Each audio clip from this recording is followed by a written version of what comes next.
My wife and I had just finished shopping for our son's 21st birthday at Northgate Mall. I went ahead to grab the truck while she stepped aside to take a call from the hospital. I didn't think twice about it. That was her life, always on call. I was almost at the vehicle when an older parking attendant approached me. "Is that your wife?" he asked quietly. I nodded.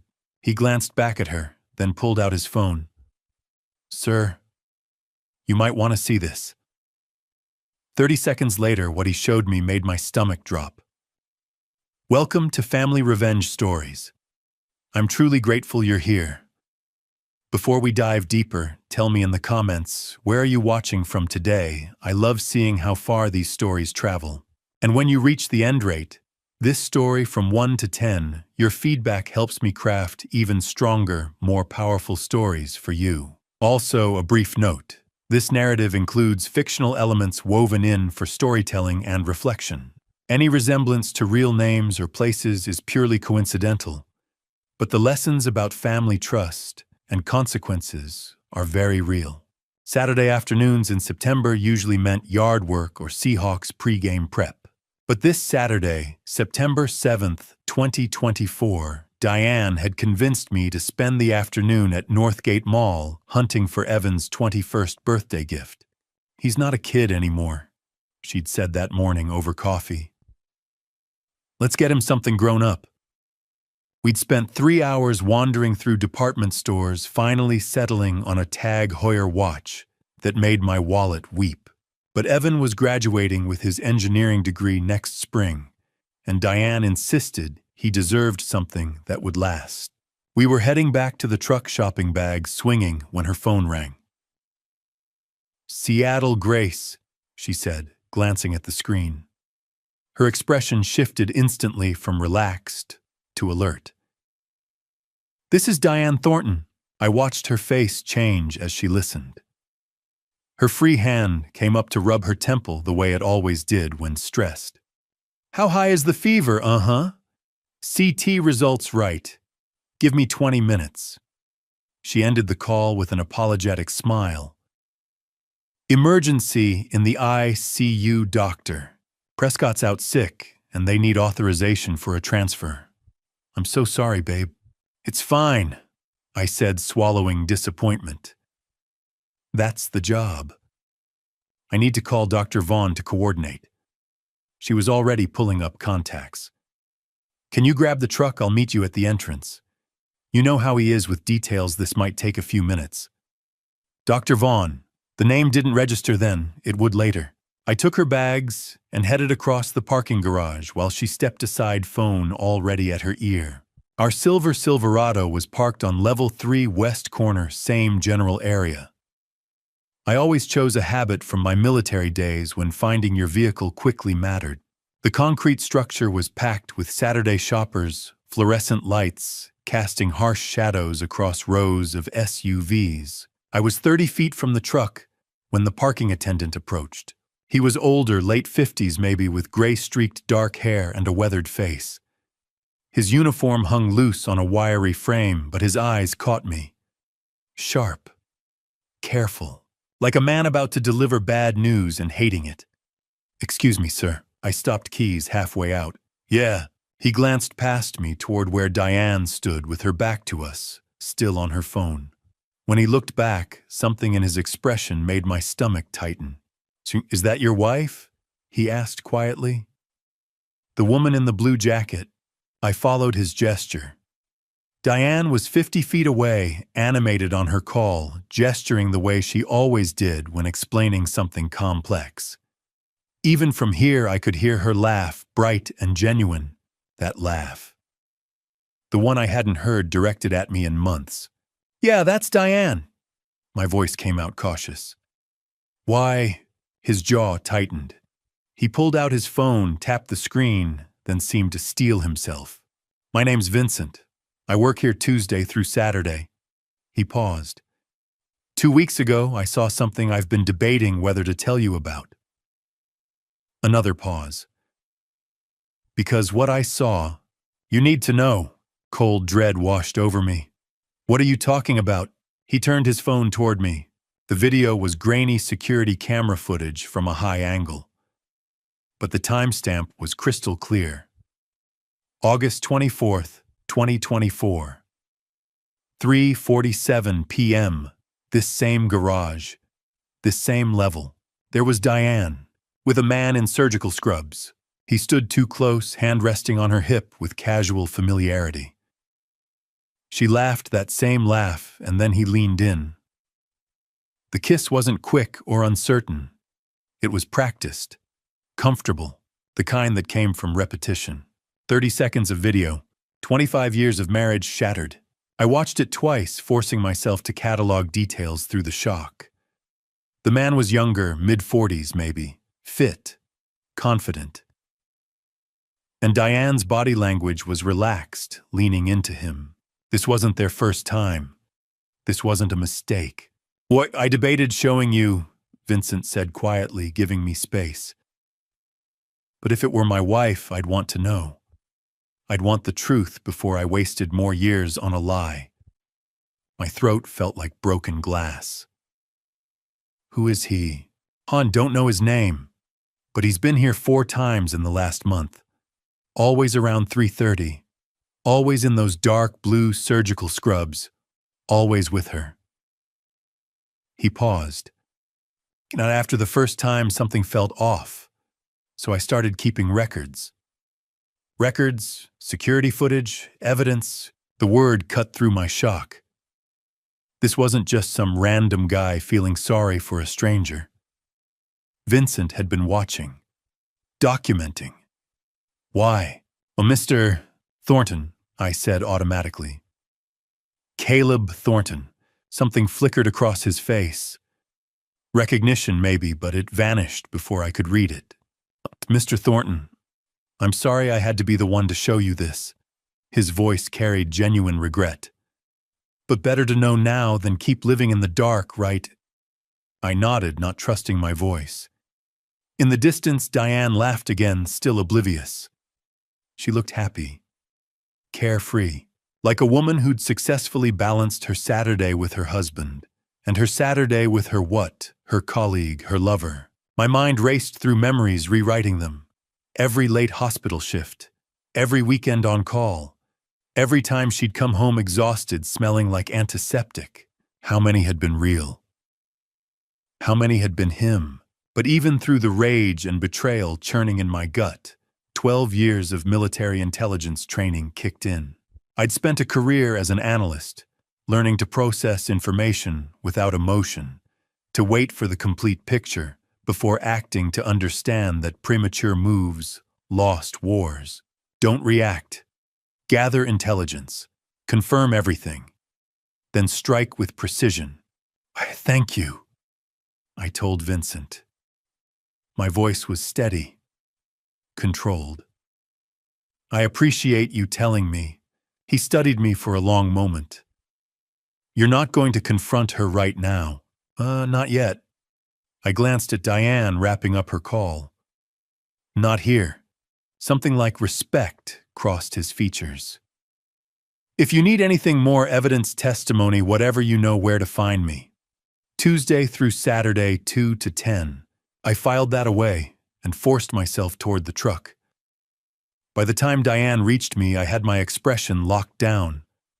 Neutral, just tired from shopping.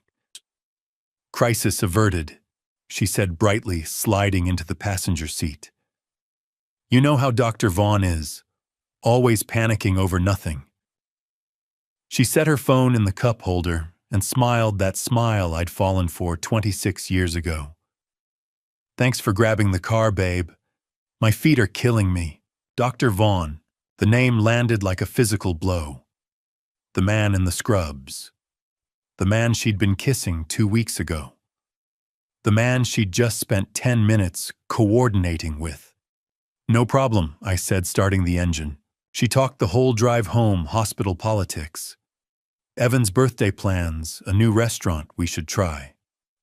I made appropriate sounds, nodded at the right moments, even smiled when she touched my arm. But inside, everything had changed. The man who would have confronted her in that garage, who would have let emotion drive his choices, demanded answers, made a scene that man died somewhere between Vincent's video and the driver's seat. The one behind the wheel now was different. Someone who understood that showing your cards too early meant losing everything. Someone who knew real victory required patience, planning, and cold calculation. Dr. Vaughn. I filed the name with everything else.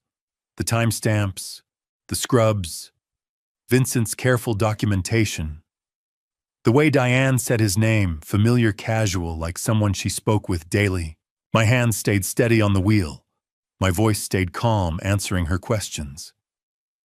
My face showed nothing but a tired husband after a long day of shopping. But behind that mask, a different man was taking notes, calculating, planning. This wasn't over. It was just beginning. The house was dark when we pulled into the driveway. Bellevue's suburbs had that September quiet lawn, sprinklers on timers, porch lights glowing yellow, the distant hum of I-405 fading to white noise. Normal, peaceful, a different lifetime. Diane hummed while brushing her teeth some off-key pop song. I watched through the bathroom mirror as she caught my eye and smiled, genuine warm nothing to hide. "Ah, long day," she said, rinsing her toothbrush. "But Evan's going to love that watch." "Yeah, he will." She kissed my cheek and pulled back the covers on her side. Our bed. The one we'd picked out 15 years ago. The one where we'd whispered about our son's grades and college applications and whether he was ready for the world. How much of that had been real? I went through my routine on autopilot, teeth contacts, out phone on the nightstand. Diane was already under the covers, scrolling through something on her phone. Blue light illuminated her focused expression. Then she placed it under her pillow. Not on the nightstand, not beside her, under the pillow. I'd watched her do this for months without questioning it. "My alarm's too loud on the nightstand," she'd explained once. "This way the vibration wakes me without disturbing you. Considerate, thoughtful, reasonable."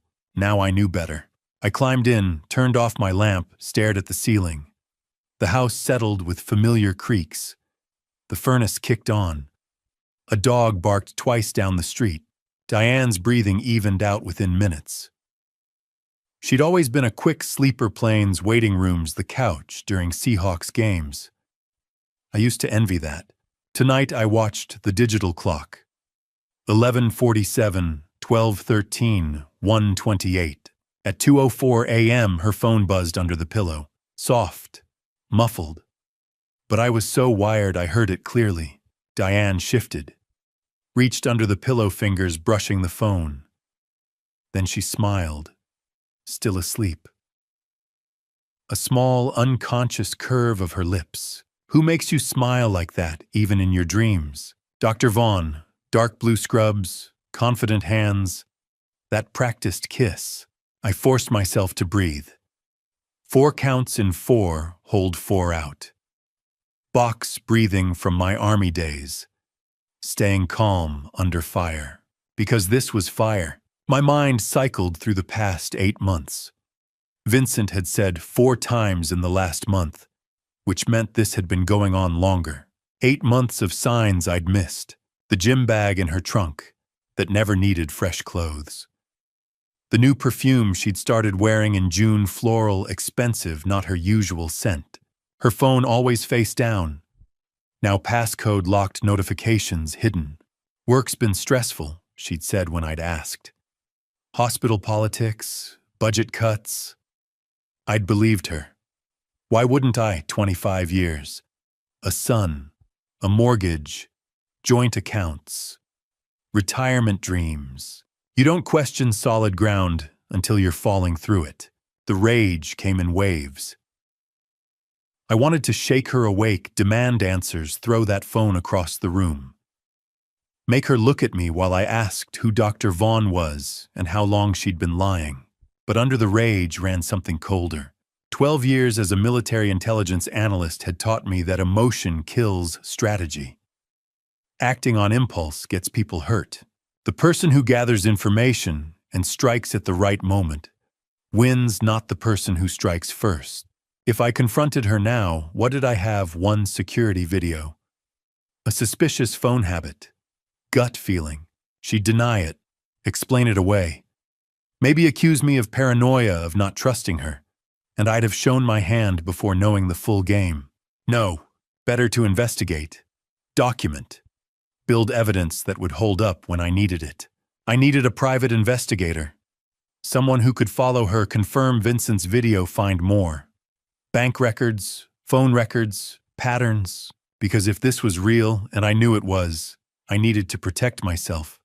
Protect Evan, protect everything I'd built.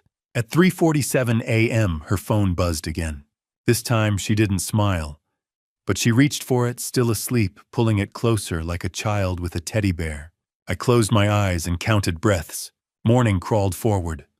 4:15, 5:02, 6:33. When Diane's alarm went off at 7, I'd been awake 8 hours straight. She stretched, yawned, rolled over, smiling. Morning, babe. Sleep okay. Like a rock. Downstairs, I went through motions. Started the coffee maker she'd insisted we needed 2 Christmases ago. Pulled out eggs, butter bread. Set the table while she showered. When she came down, hair damp, smelling like vanilla shampoo, she was already talking. Evan texted last night. He's thinking about coming home next weekend. We should take him to that steakhouse he loves. She poured coffee, added cream. Oh, and I've been looking at kitchen remodels. Those granite countertops we talked about. I think we should finally do them. She sat at the island, scrolling through Pinterest while I scrambled eggs. I nodded. Made sounds. Asked about countertop colors. Normal. Automatic. A performance I could deliver in my sleep. Because behind the breakfast routine and the coffee and the conversation about kitchen renovations, I was calculating. Vincent's offer. If you need anything, evidence, testimony, you know where to find me. First move. Find a private investigator. Get documentation. Build the case. Second move. Protect assets. Talk to a lawyer. Understand my options. Third move. Wait. Watch. Let her think everything was fine while I gathered ammunition. Diane laughed at something on her phone. Look at this backsplash. Too modern. Little bit, I said, plating eggs. What about the subway tile? She smiled. You always know what I'm thinking. No, Diane. I never did. I set breakfast in front of her. Poured orange juice. Sat across from her at the table we'd refinished together 5 years ago. She talked about Evan's visit, about calling him later to confirm plans. About whether we should repaint the guest room before he came home.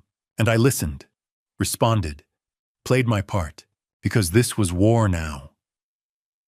Maybe it had been war for 8 months while I'd slept through the invasion, but I was awake now, and in war, the side that strikes smarter always wins.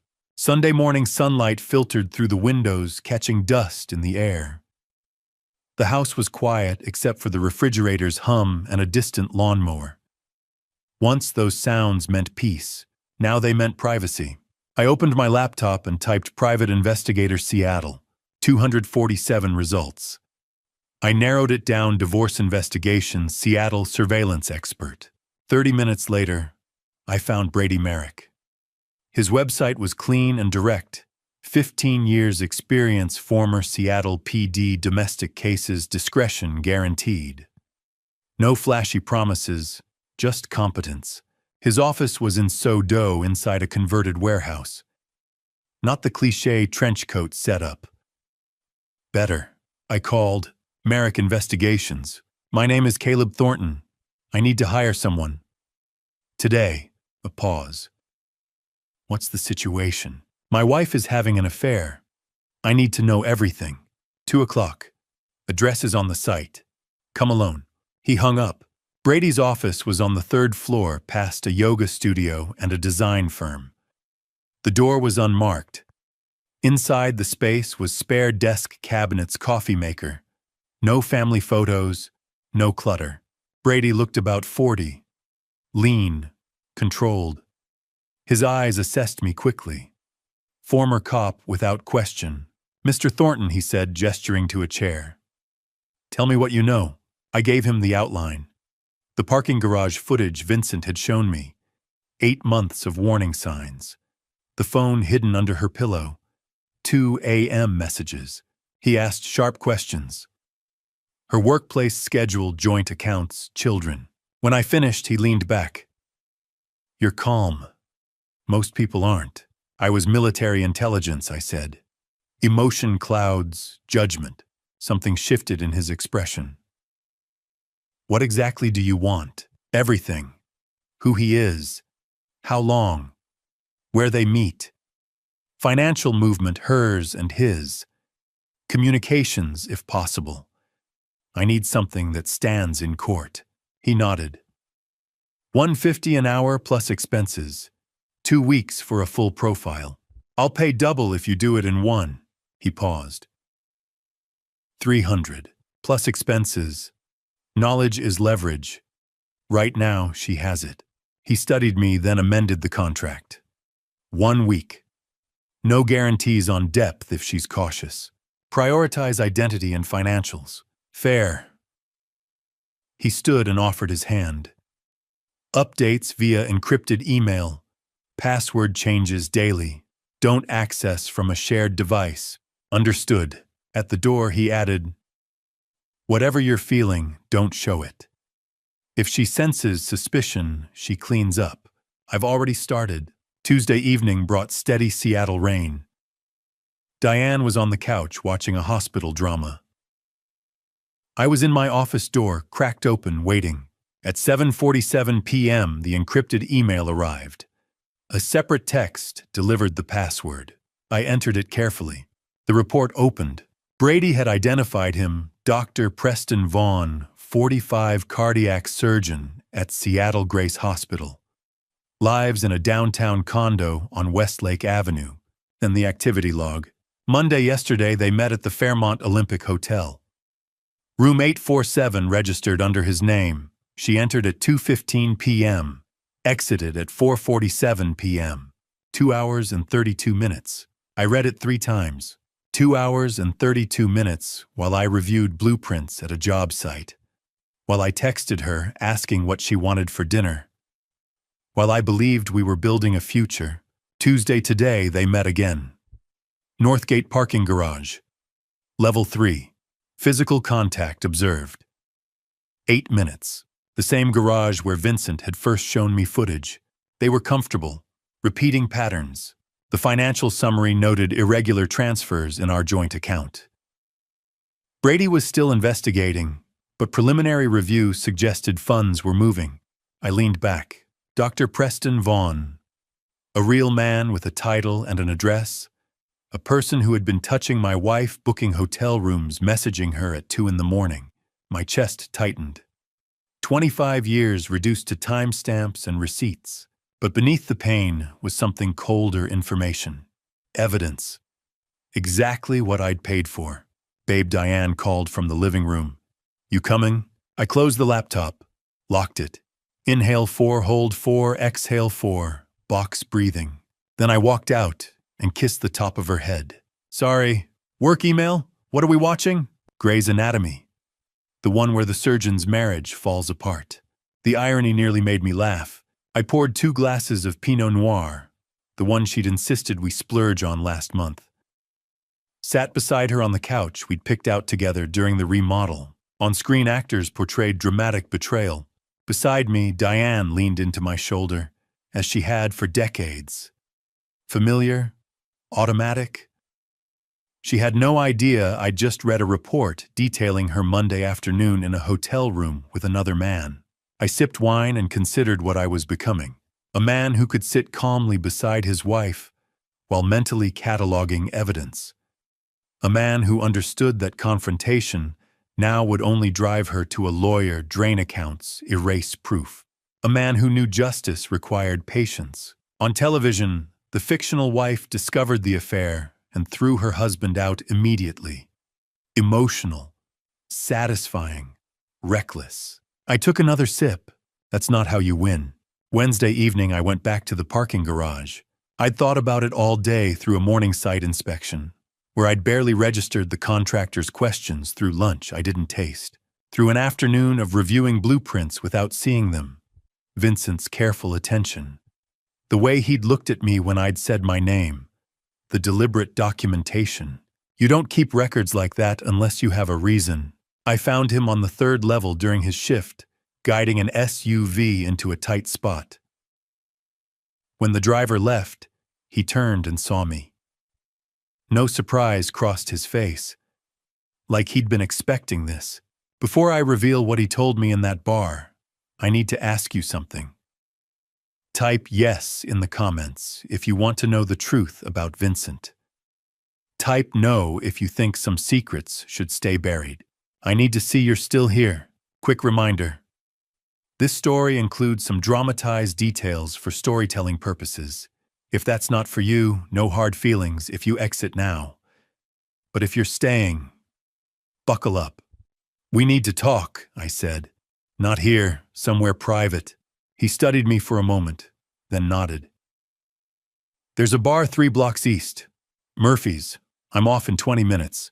Murphy's was the kind of dive that had probably looked the same since the 70s.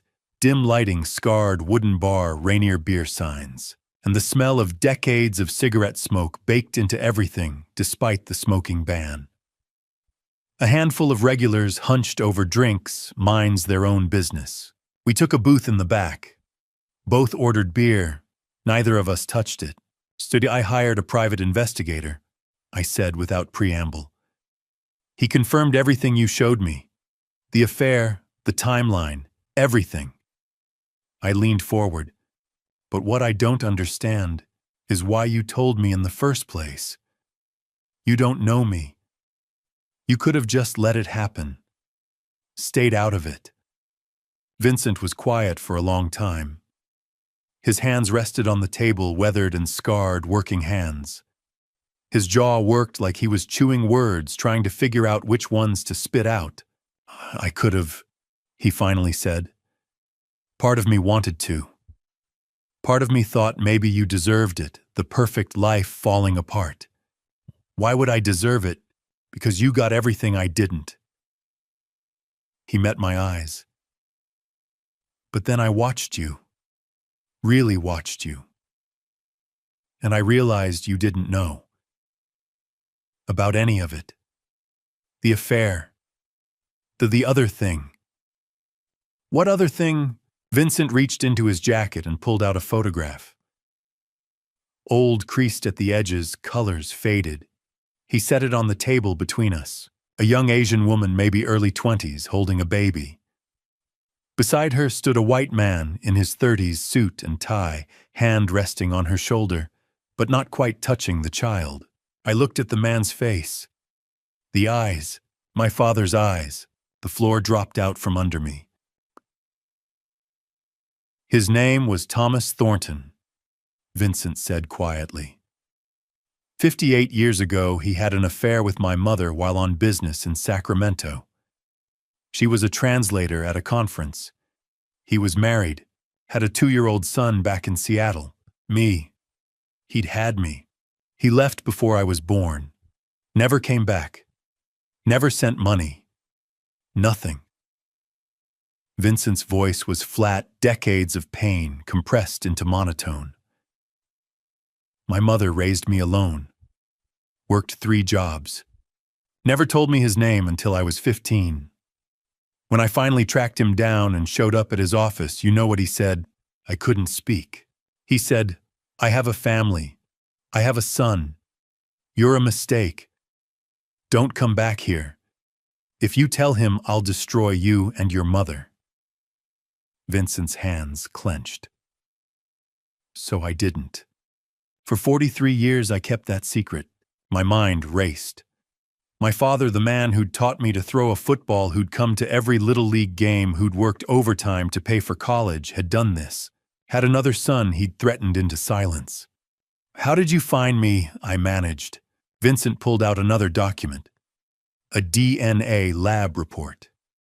My name at the top. His at the bottom. Probability of half-sibling relationship 99.97%. 3 years ago, I took a DNA sample from a coffee cup you left at a construction site. I was a licensed private investigator back then, mostly retired now, but I still had connections. Once I confirmed it, He trailed off. I didn't know what to do. Part of me wanted to confront you. Part of me wanted to see if your perfect life was really perfect. Part of me just wanted to protect you from getting hurt the way I did. So you took a job at the parking garage 6 months ago, after I'd watched you for a while, learned your routine, your wife's routine. His expression darkened. 4 months ago, I saw her with Preston. I recognized the signs, the looking over shoulders, the quick touches, the practiced way they moved together. I've done enough domestic surveillance to know what cheating looks like, and you kept watching. I kept records, photos, timestamps, because I thought if it came to it, you'd need evidence, the kind that holds up. He paused. And because I knew what it felt like to be lied to about family, I couldn't let her do that to you without you knowing. My brother. This stranger was my brother. Brady Merrick, I said slowly. The PI I hired. Is he my son? Vincent's mouth twisted. When you called looking for an investigator, I told him to take your case, to do it right, to help you the way I couldn't help myself all those years ago. We sat in silence. Two men who shared DNA and nothing else, connected by a father who'd failed us both in different ways. I'm sorry, Vincent finally said, for all of it, for how you found out, for... Don't. I cut him off. You gave me the truth. That's more than he ever did for either of us. Something shifted in his expression. Relief, maybe, or the beginning of understanding that we were on the same side. He cleared his throat. There's something else. Brady found it in his preliminary investigation. What? His money. Your wife and Preston, they're not just having an affair. They're moving money. Significant amounts. From your joint accounts into something else. My blood went cold. How much? Brady's still tracking it. But based on what he's seen so far, Vincent met my eyes. Enough that this isn't just about betrayal anymore. It's fraud. And just like that, everything changed again. This wasn't just my wife cheating. It was something much worse. Thursday evening, Vincent asked me to come to his apartment. There's something you need to see, he said on the phone, voice measured. Not urgent, controlled. The kind of tone that meant bad news was coming, but it would be delivered carefully. I'd already had enough bad news for one lifetime. His place was in Capitol Hill, an old brick building squeezed between coffee shops and vintage stores. 3rd floor. No elevator. The hallway smelled of garlic and damp carpet. Vincent opened the door before I knocked. Come in. I stepped inside and froze. The wall opposite the entrance was covered floor to ceiling. Photographs. Dozens. Maybe hundreds. Surveillance shots, some grainy, some crisp. Diane's face appeared over and over, entering hotels, sitting in cafes, laughing, touching a man's arm, getting into cars I didn't recognize. Between the photos were printed bank statements, business registrations, and timeline charts connected with red string. In the center was an 8x10 photo of Dr. Preston Vaughn in surgical scrubs, smiling easily at the camera. Jesus, I whispered. Vincent closed the door. I know how it looks. But this is how investigations work. You map it until the whole pattern shows. I moved closer, drawn to the upper left corner of the wall. February 14th. Valentine's Day. Diane entering the Fairmont Olympic Hotel at 2:17 p.m. Another photo of her leaving at 5:43 p.m. 3.5 hours. I had been in Redmond that afternoon. Site inspection. I'd texted her around 6 asking about dinner. She'd said she was exhausted and wanted takeout. She'd been with him. 8 months, Vincent said quietly. I've documented 6, but Brady traced it back further. Valentine's Day is the first confirmed hotel visit. 8 months of lies. 8 months of goodnight kisses that tasted like betrayal. My eyes followed the timeline. March 7th, parking garage. March 23rd, downtown restaurant. April 9th, another hotel. May 2nd, her car outside his condo for 4 hours during a board meeting. The pattern repeated with precision. Then I noticed the business documents pinned near the center. What Summit Healthcare Partners, LLC? I asked. Vincent stepped beside me. Registered March 20th. Co-signed by Diane Thornton and Preston Vaughn. My stomach tightened. On paper, it's a medical equipment supplier, he said. They do sell some equipment legitimate enough to pass inspection, but the pricing is inflated. A handful of small clinics are involved.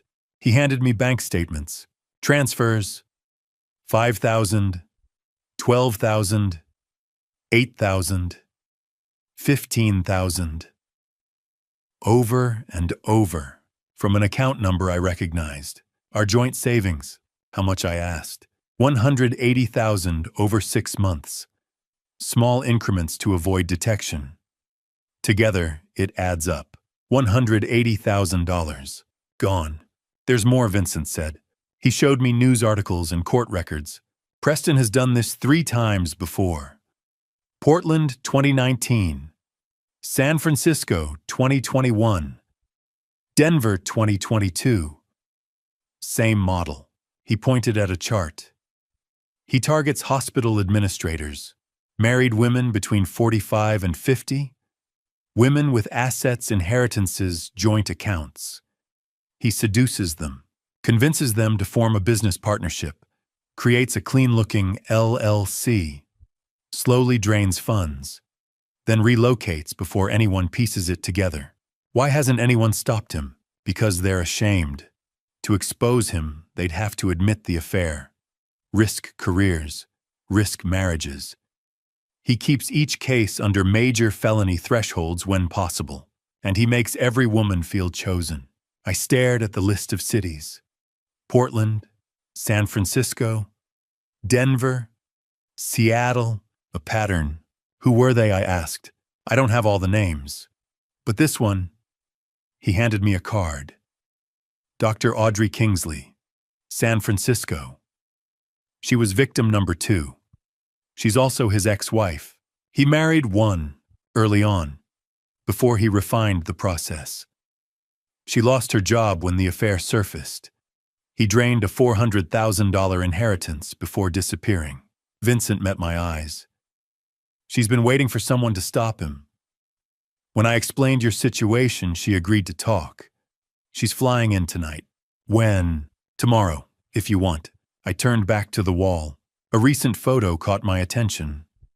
Diane in a cafe last week laughing. Preston leaning forward, intent on her face. She looked alive, happy. She had no idea. She doesn't know, does she? I asked. Almost certainly not, Vincent replied. That's his skill. He makes every woman believe she's the exception, that what they have is rare. I thought about Diane defending him at dinner, about the way she said his name, about how convinced she must be that this was love. She was a victim, like Audrey Kingsley, like the others.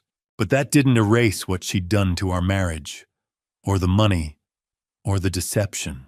I turned to Vincent, my brother, a man I'd known for less than a week, but who now stood at the center of this unraveling. Set up the meeting with Audrey Kingsley, I said. Tomorrow. He nodded. I want to know everything.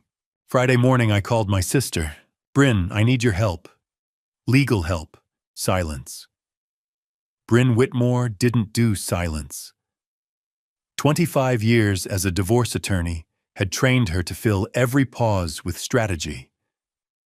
But this time she was quiet for 3 long seconds. Come to my office, she said at last. Now. Her office sat on the 10th floor of a downtown high-rise overlooking Elliott Bay. Corner suite, expensive furniture, diplomas and bar certifications framed along one wall. The The kind of office you earn after decades of winning custody wars and dismantling joint assets. She closed the door behind me. Bryn was 4 years older, sharp-featured gray threading through her dark hair, gray she'd stopped dyeing years ago. Gray makes opposing counsel underestimate me, she used to say. Sit, she said now. Talk. So I did. I told her everything. The parking garage footage. Vincent, the half-brother I never knew existed, born from our father's affair 58 years ago. The wall of surveillance photos. 8 months of lies. Preston Vaughan's pattern of seduction and financial manipulation in 4 cities. The LLC Summit Healthcare Partners, co-signed by my wife and her lover. $180,000 siphoned from our joint account in small, deliberate transfers. Bryn didn't interrupt. Her face moved through shock anger, then settled into the cold focus I'd seen in courtrooms. When I finished, she said one word, "Bastards." Then she opened her laptop. "Here's where you stand legally," she said. "You have grounds for at-fault divorce based on adultery. Washington is technically no fault, but documented adultery still influences asset division in certain contexts. The financial transfers strengthen your position significantly. And if that LLC involved interstate electronic transactions, we're looking at potential federal wire fraud. What are my options?" She didn't hesitate. "Monday morning, we file for divorce. We cite adultery and financial misconduct. At the same time, we file an emergency motion to freeze all joint accounts. That prevents her from moving or hiding additional funds." She paused, studying me. "What do you want, Caleb?" Not the legal answer, the real one. I'd already decided. I want the house. I want every dollar back. And I want her to understand exactly what she destroyed. Bryn's gaze sharpened. "You're not asking for fairness. I'm asking for precision." She smiled slightly. "Good." She pulled out a legal pad. Step 1, documentation. Every report from your PI, every surveillance photo, every financial statement, hotel receipts, time-stamped evidence. We build a case she cannot spin. Vincent's been documenting for 6 months. Excellent. She continued writing. Step 2, emergency account freeze. Once approved, and with this evidence, it will be she cannot access funds without court authorization. She tapped her pen thoughtfully. Step 3, the house. Did Dad ever update the mortgage structure after Mom died? No. Why? She turned her laptop toward me. Because he inserted a protection clause when you refinanced. If the marriage dissolves under proven adultery, his estate retains an interest in the property. That protects your equity. She forfeits her claim. I stared at her. You're serious? Dad had seen too many men get wiped out in divorce. He drafted it to shield you. She gave me a look. Yes, ironic, considering his own history. But he protected you. Another layer I hadn't known existed. Step 4. Bryn said we leveraged the LLC fraud. Participation in financial misconduct can shift asset division heavily in your favor. She didn't just cheat. She diverted joint funds. Courts take that seriously. Will it hold? With this level of documentation, yes. Especially if the FBI opens a file. What about Evan? Her expression softened. He's 20. No custody issues. You tell him when you're ready. Legally, he's separate. I nodded, keeping the DNA question I'd been wrestling with to myself. One battle at a time, Caleb Bryn said quietly, leaning forward. Once we file, this ends. Completely. No reconciliation window. Are you certain? My marriage ended 8 months ago, I replied. I just learned about it last week. She held my gaze, then nodded. Then we finish it properly. She reached for her phone. Judge Williams owes me a favor. I'll secure an emergency hearing Monday afternoon for temporary orders. That gives us the weekend to finalize everything. Thank you. Don't thank me yet, she said. This will get ugly. Diane will fight. Preston will hire counsel the moment he senses pressure. If federal investigators step in, it escalates quickly. I have Vincent. I have Brady. I have 6 months of documentation. And now I have you. That earned a different smile, less attorney, more sister. Yeah, she said. You do. When I stepped out of her office, my phone buzzed. Vincent. Audrey Kingsley confirmed for tomorrow, 2 p.m. Ballard Cafe. She has evidence. A lot. I texted back, I'll be there. 3 days ago, I'd been shopping for my son's birthday present, believing I was in a solid marriage. I'd been blind, comfortable, trusting. Now I had a private investigator, a half-brother with a wall of evidence, an ex-wife of my wife's lover flying in with documentation, and the best divorce attorney in the city drafting emergency motions. I wasn't reacting anymore. I was building a case. Saturday afternoon, I met Dr. Audrey Kingsley at a coffee shop in Ballard. She was already there when I arrived, sitting at a corner table away from the windows. 47, polished in that professional way that spoke of years climbing corporate ladders. Dark suit, minimal jewelry, hair pulled back neat. But it was her eyes that told the real story, tired in a way that sleep couldn't fix, the kind of exhaustion that came from surviving something that should have destroyed you. Mr. Thornton. She stood as I approached, offered her hand. Firm grip, steady eye contact. Whatever Preston had done to her, she hadn't let it break her completely. Thank you for agreeing to meet, I said, sitting across from her. Thank you for reaching out. She wrapped both hands around her coffee cup like she needed the warmth. When Vincent called and explained the situation, said Preston was working the same pattern again in Seattle, I knew I had to help. Tell me what happened between you and Preston. She took a slow breath, organizing thoughts she'd probably organized 1,000 times before. We met 7 years ago. I was CFO at Oregon University Medical Hospital. Preston was the new hire, brilliant cardiac surgeon, charming, younger than most department heads. He made an impression immediately. Her mouth tightened. My marriage was struggling. 25 years, 2 kids already in college. My husband and I were basically roommates who shared a mortgage. The classic midlife crisis setup. I knew that feeling. The distance that grew so gradually, you didn't notice until you were strangers living under the same roof. Preston saw that. Audrey continued. Or maybe he engineered it, I don't know anymore. He made me feel understood, important. Like I mattered beyond budget spreadsheets and board meetings. The affair started within 3 months. She said it clinically, like reading a medical chart. Detached. The only way to tell the story without drowning in it. 6 months in, he pitched the business idea. A medical equipment company we'd source better quality supplies at lower costs, improve hospital procurement, make millions in the process. He called it a partnership between clinical expertise and financial management. Made it sound revolutionary. And how much did you invest? $400,000. My mother's inheritance. Everything she'd left me.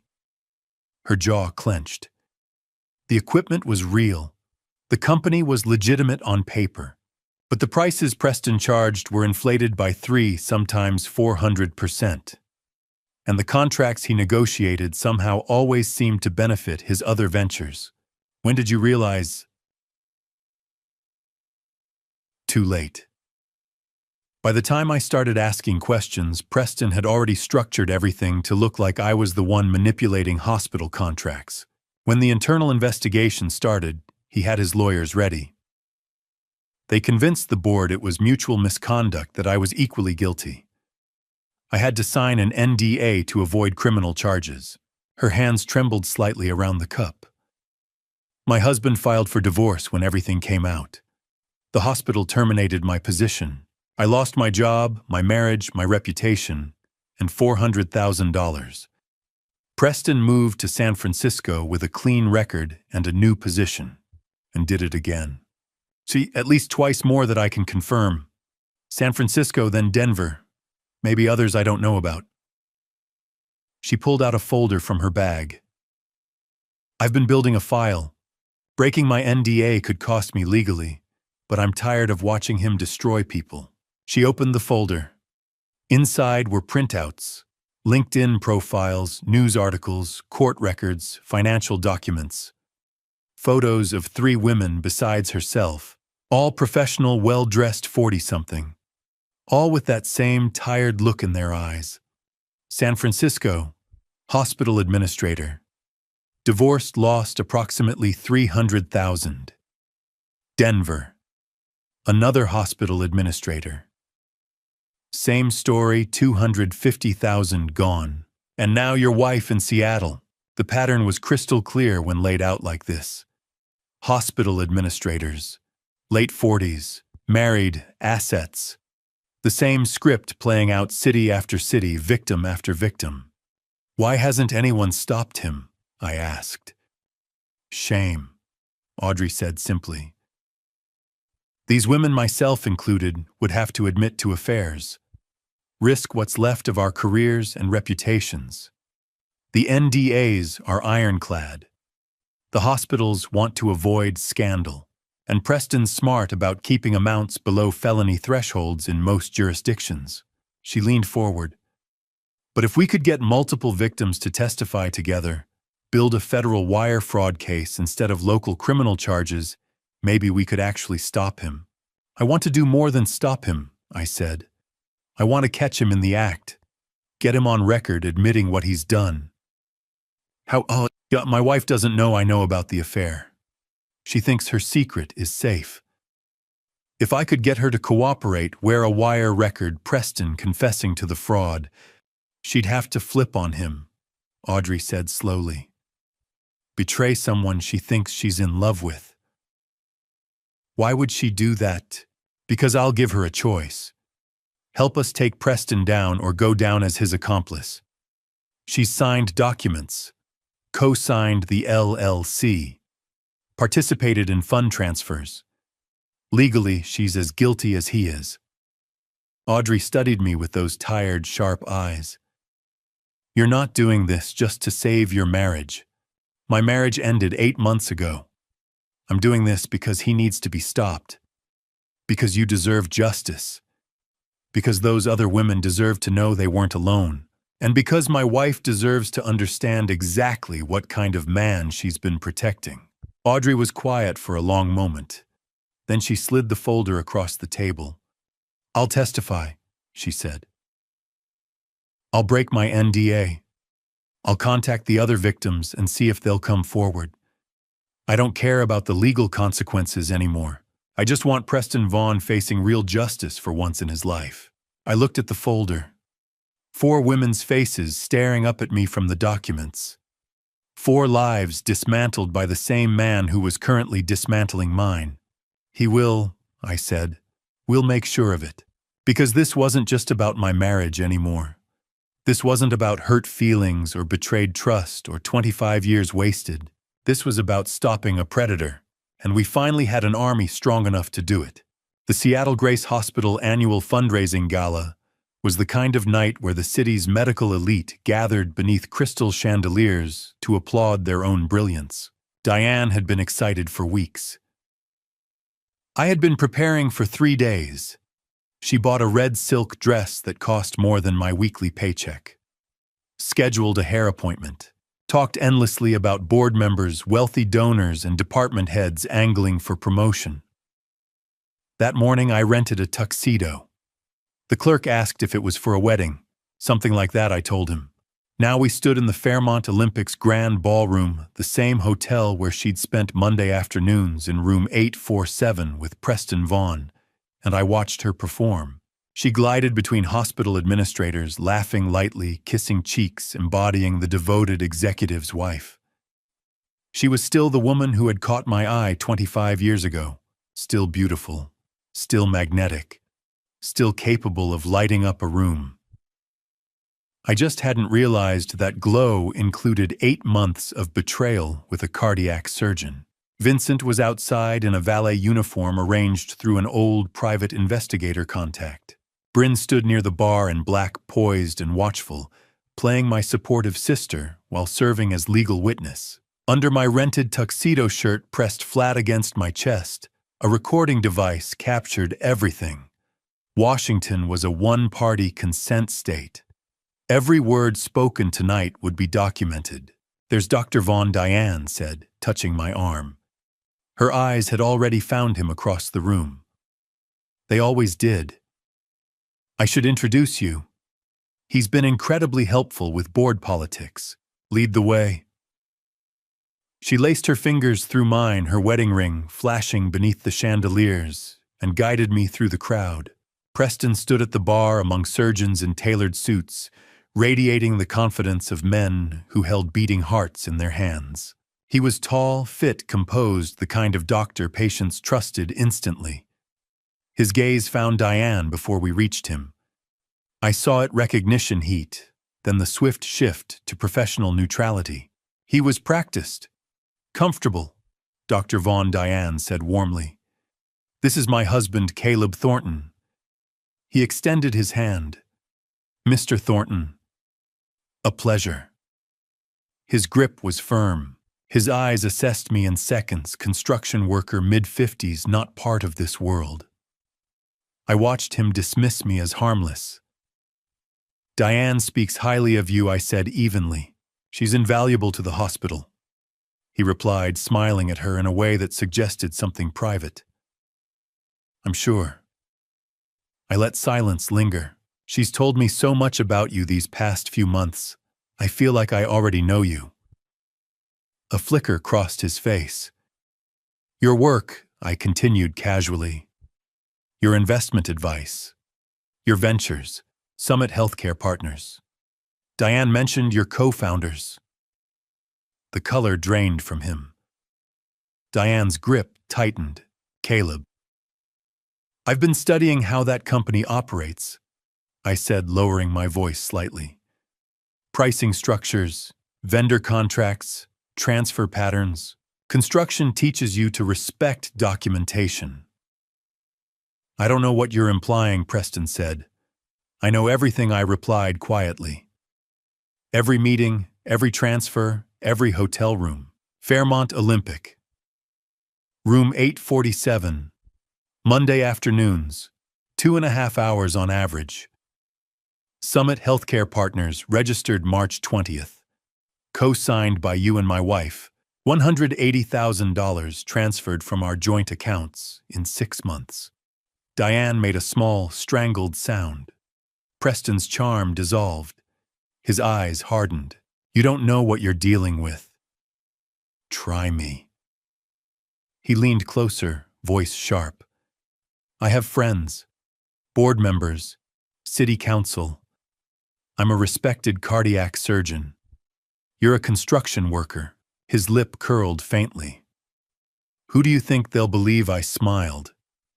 Because he had just handed me exactly what I needed, recorded, preserved. "Let's find out," I said. Then I raised my voice just enough for nearby guests to glance over. "Very nice meeting you, Dr. Vaughn. Enjoy the evening." I turned and walked away without looking back, leaving them frozen beneath crystal light and polished marble. Behind me, panic spread in subtle ripples. Vincent stood near the entrance, arms crossed, watchful.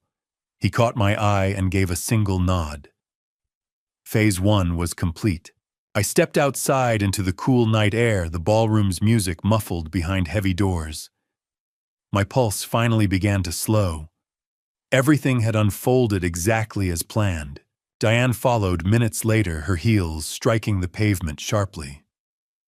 "What have you done?" she demanded, voice trembling. "Nothing," I said calmly. "Yet." The car waited at the curb. Vincent opened the door for her with professional neutrality, as though he were just another valet, not a witness to a collapsing marriage. Inside, the silence was suffocating. "You're embarrassing yourself," she hissed. "You have no idea how powerful Preston is." "I'm aware," I replied. She stared at me, searching for uncertainty. She found none. "Caleb," she said, softer now. "We can talk about this at home." "We are talking." Her mask slipped just slightly. Fear crept into her eyes. What she didn't know was that the device under my shirt was still recording. Every accusation, every threat, every admission. The legal battle ahead would not rely on rumors or whispered suspicions. It would rest on evidence, financial records, corporate filings, transaction logs, and now recorded words spoken in anger. She thought tonight had been about humiliation. It hadn't. It had been about leverage. Vincent handed me the car keys at the valet stand. His eyes asked a silent question. "You okay?" I gave him a single nod. "It's done." Diane followed me across the parking garage without speaking. Her heels clicked against concrete, echoing in the cavernous space. Still in shock, maybe, or already calculating her next defense. I opened the passenger door for her, 25 years of muscle memory, and she slid in mechanically, that red dress pooling around her legs. I closed the door, walked around to the driver's side, got in, started the engine. The silence between us was already suffocating. I pulled out of the Fairmont's garage and onto the wet Seattle streets. Rain had started while we were inside, soft at first, then building to a steady rhythm against the windshield. Diane sat rigid beside me, staring straight ahead, hands folded in her lap. She didn't speak until we merged onto I-5 heading north toward Bellevue. When she finally found her voice, it came out tight, controlled, still trying to manage the situation. What the hell just happened back there? That was me being honest for the first time in a week. "You embarrassed me in front of—" "I embarrassed you." My hands tightened on the wheel. "That's really what you're concerned about right now. Kroglib, whatever you think you know. Stop." The word came out harder than I'd intended. "Don't insult me with denials." Silence. Just rain and road noise and the sound of 25 years cracking apart. "I saw you," I said quietly. "At the parking garage. Saturday, 8 days ago. With him." "I don't know what you're talking about." I pulled onto the shoulder. Right there on I-5, rain-pouring traffic rushing past. Put the car in park. Turned to face her directly. "Diane, I have video. 8 months of surveillance. Hotel check-ins, financial records, LLC documents with your signature. I have everything." The color drained from her face. All that careful control evaporated. "Oh God. How long?" My voice stayed level, clinical. "Before you insult me with explanations, just tell me. How long have you been sleeping with him?"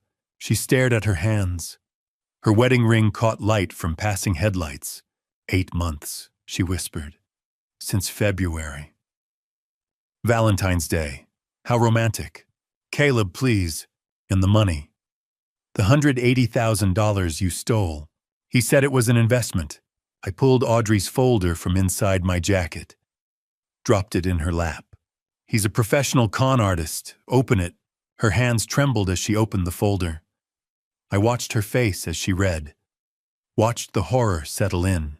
Photos of 3 other women. Portland, San Francisco, Denver. All hospital administrators. All married. All mid-40s. Same pattern. Same promises. Same lies. "No, this can't be. Preston wouldn't." I showed her my phone. Screenshots Brady had recovered from cloud backups. Preston's messages to previous victims. "You're the only one who understands me. We can have a real future together. Just trust me with this investment." Word for word identical to messages he'd sent her. She scrolled through them, hands shaking. I watched the fantasy shatter. Watched her realize she'd never been special. Just another mark in a pattern going back years. He doesn't love me. Hollow. Broken. No. He never did. No. I destroyed everything for... Her voice cracked. "Oh God. Oh God, what have I done?" She started crying. Deep, wrenching sobs. I felt nothing. "I want you out of the house by tomorrow." "Well, I filed for separation. Bryn's my attorney. Monday the court freezes our accounts. Divorce papers come next week." "You can't just..." I can. You committed adultery, financial fraud, theft, 8 months of lies. I paused. Maybe longer. She went very still. What do you mean? Evan. I kept my eyes on the road as I pulled back into traffic. He's not mine, is he? Silence. I'm type O, you're type B, Evan's type A. That's genetically impossible if I'm his biological father. Caleb, please. Who was it? Someone before we married. During does it even matter anymore? She didn't answer, just kept crying. 20 minutes later, I pulled into our driveway. The house I'd bought. Renovated. Made into a home. The house where I'd raised another man's son. Get out! She stumbled from the car, mascara running that expensive red dress soaked from rain. I watched her fumble with her keys disappear through the front door. I sat there, engine idling, rain drumming on the roof. Tomorrow, everything would change. Monday, the legal machinery would start. By next week, divorce papers would be served. By next month, it would be over. But tonight, I just sat in my driveway and felt the weight of 25 years turning to ash. Not satisfaction, not victory, just a hollow, aching emptiness where my marriage used to be. The DNA test results arrived Monday morning via encrypted email.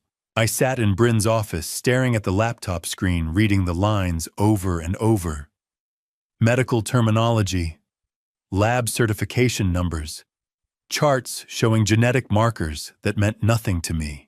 And at the bottom, in bold, probability of paternity, 0.00%. Caleb. Bryn's voice came from somewhere far away. I closed the laptop, sat back, looked at my hands. He's not my son. 20 years. Every birthday party where I'd carried the cake while everyone sang. Every baseball game where I'd taught him to swing level, keep his eye on the ball. Every parent-teacher conference where teachers told me what a good kid he was, how proud I must be. Every time he'd said, "I love you, Dad," before bed. "I'm so sorry," Bryn said quietly. "Are you?" I stood, walked to the window. Downtown Seattle stretched below buildings and traffic and people living their normal Monday mornings. Because I'm not sure how I'm supposed to feel right now. However you feel is valid. The blood types, I said, still staring out the window. I looked it up last week. Type O and type B can't produce type A. It's genetically impossible. I turned to face her. 20 years of diapers and homework and parent-teacher conferences. 20 years teaching him to ride a bike, drive a car, be a good man. And none of it was real. Stop. Bryn's voice was sharp. She stood, came around her desk. Don't do that. Don't let Diane's lie poison what you built with that boy. It was built on your choice to love him, to show up, to be there. She pointed at the closed laptop. That test tells you about biology. It doesn't tell you about fatherhood. You've been his father in every way that matters. But he's not. He's your son, Caleb. You raised him. Biology doesn't determine that. Love does. Time does. Presence does. Her eyes were fierce. That number on the screen, that's not 0. What you've given him for 20 years, that's everything. I sank back into the chair.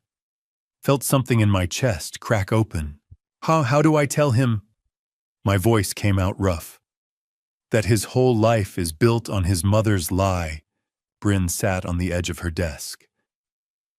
Does he need to know right now? He deserves the truth. He's 20, away at college. Senior year, the most critical time for his development, his career plans, his sense of identity. She paused.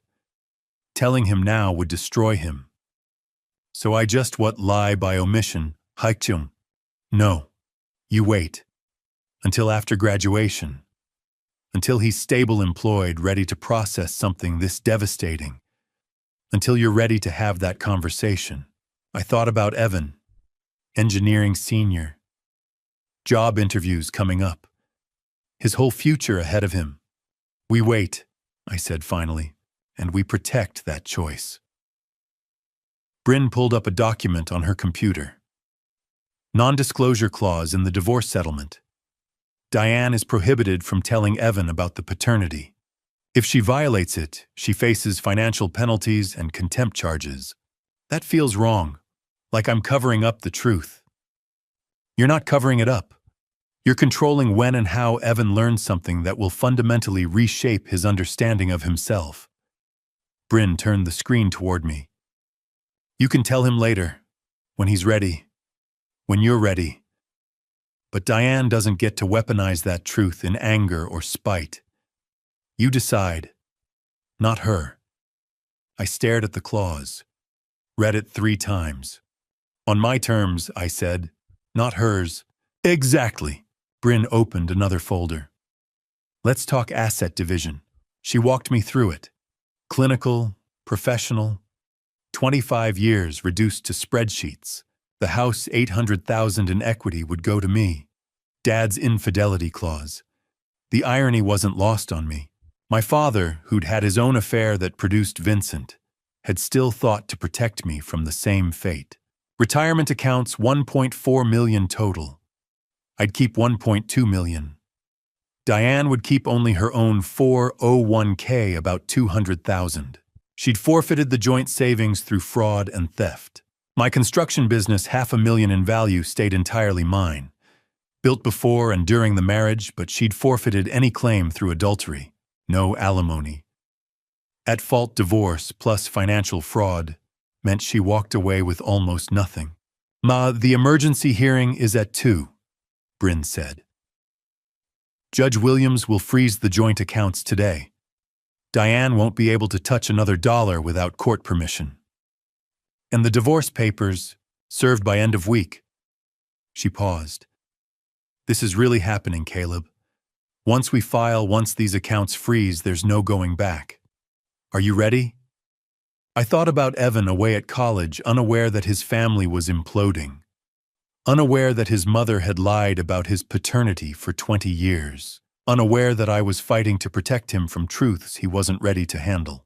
I thought about Diane, who'd stolen 20 years of truth from both of us, who'd built our family on lies I was still uncovering. I thought about Preston Vaughn, who'd destroyed multiple lives for money and ego, and would have walked away clean if I hadn't stopped him. I'm ready, I said. Let's end this. Bryn slid the papers across her desk. I picked up the pen and signed.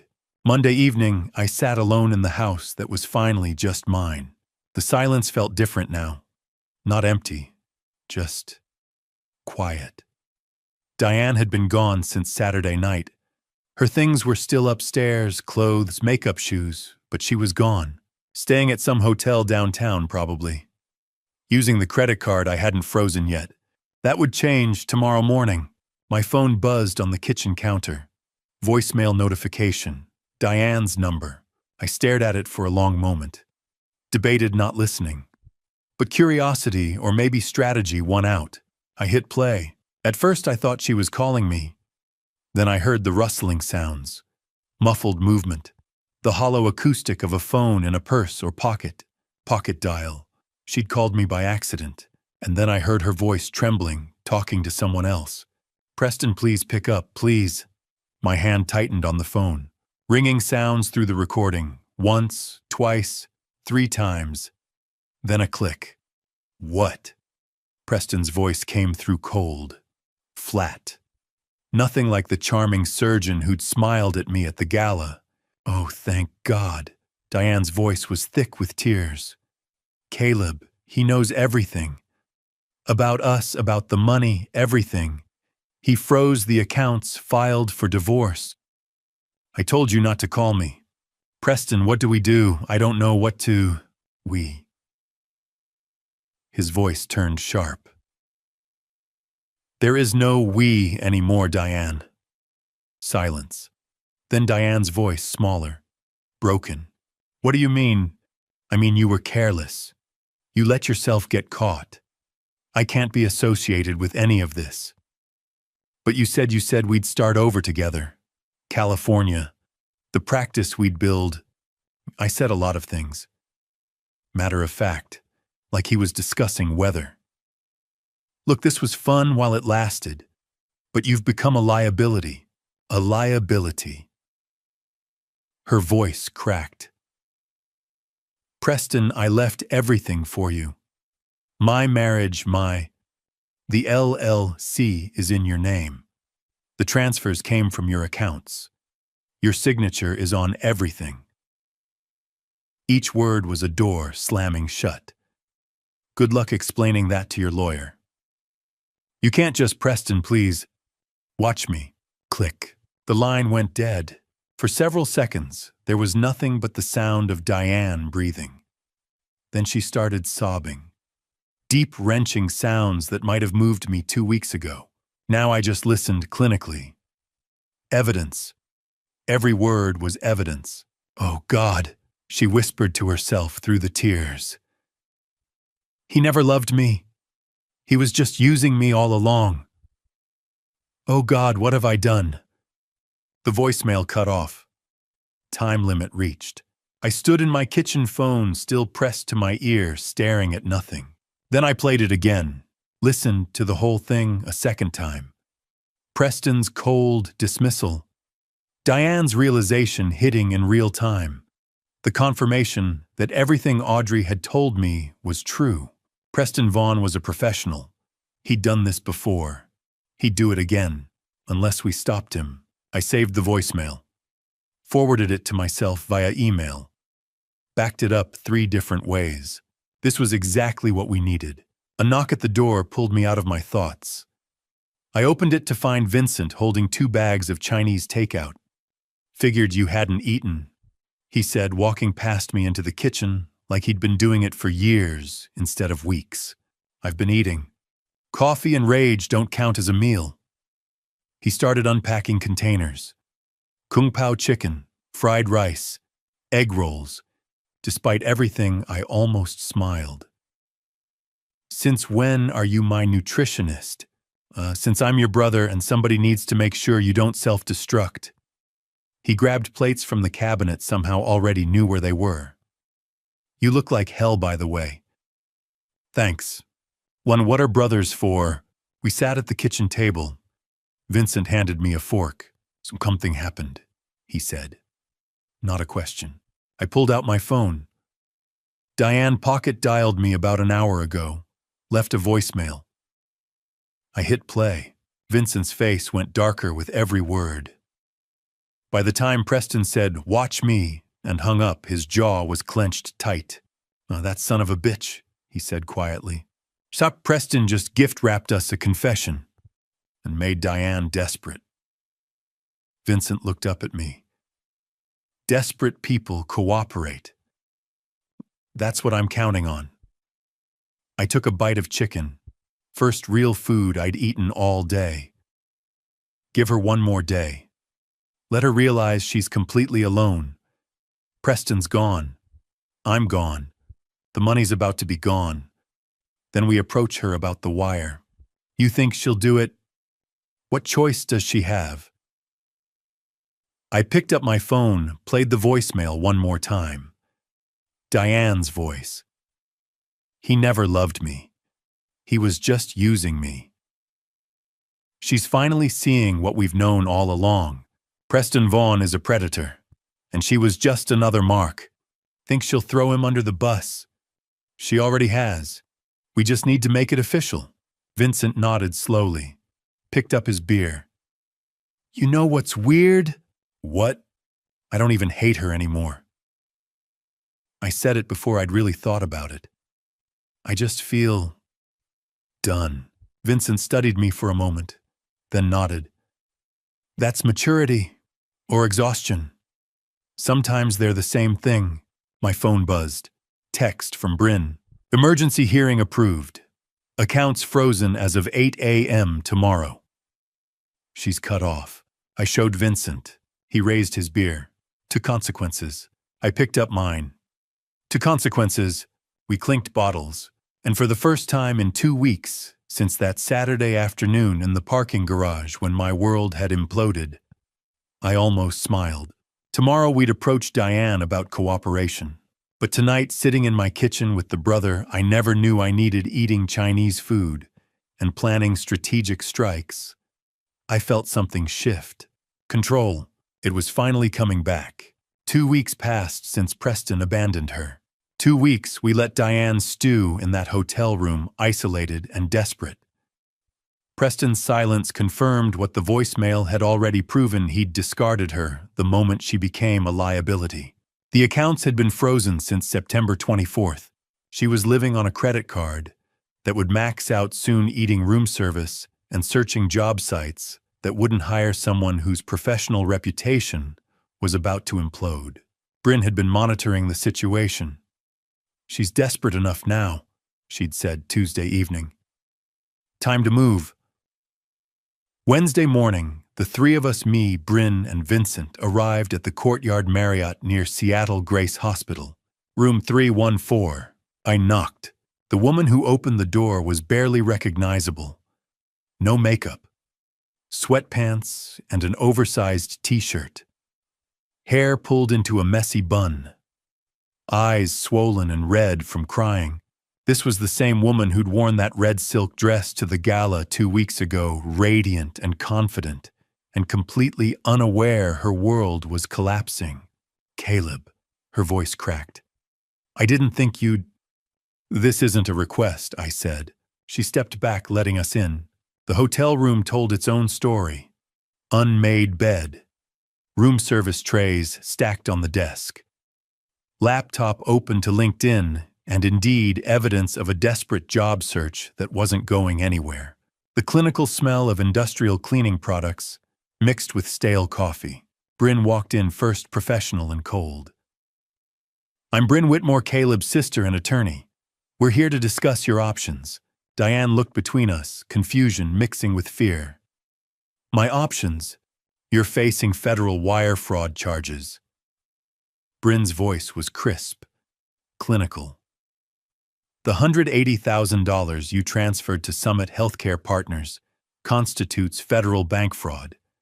That's a federal crime. 5 to 10 years in prison if convicted."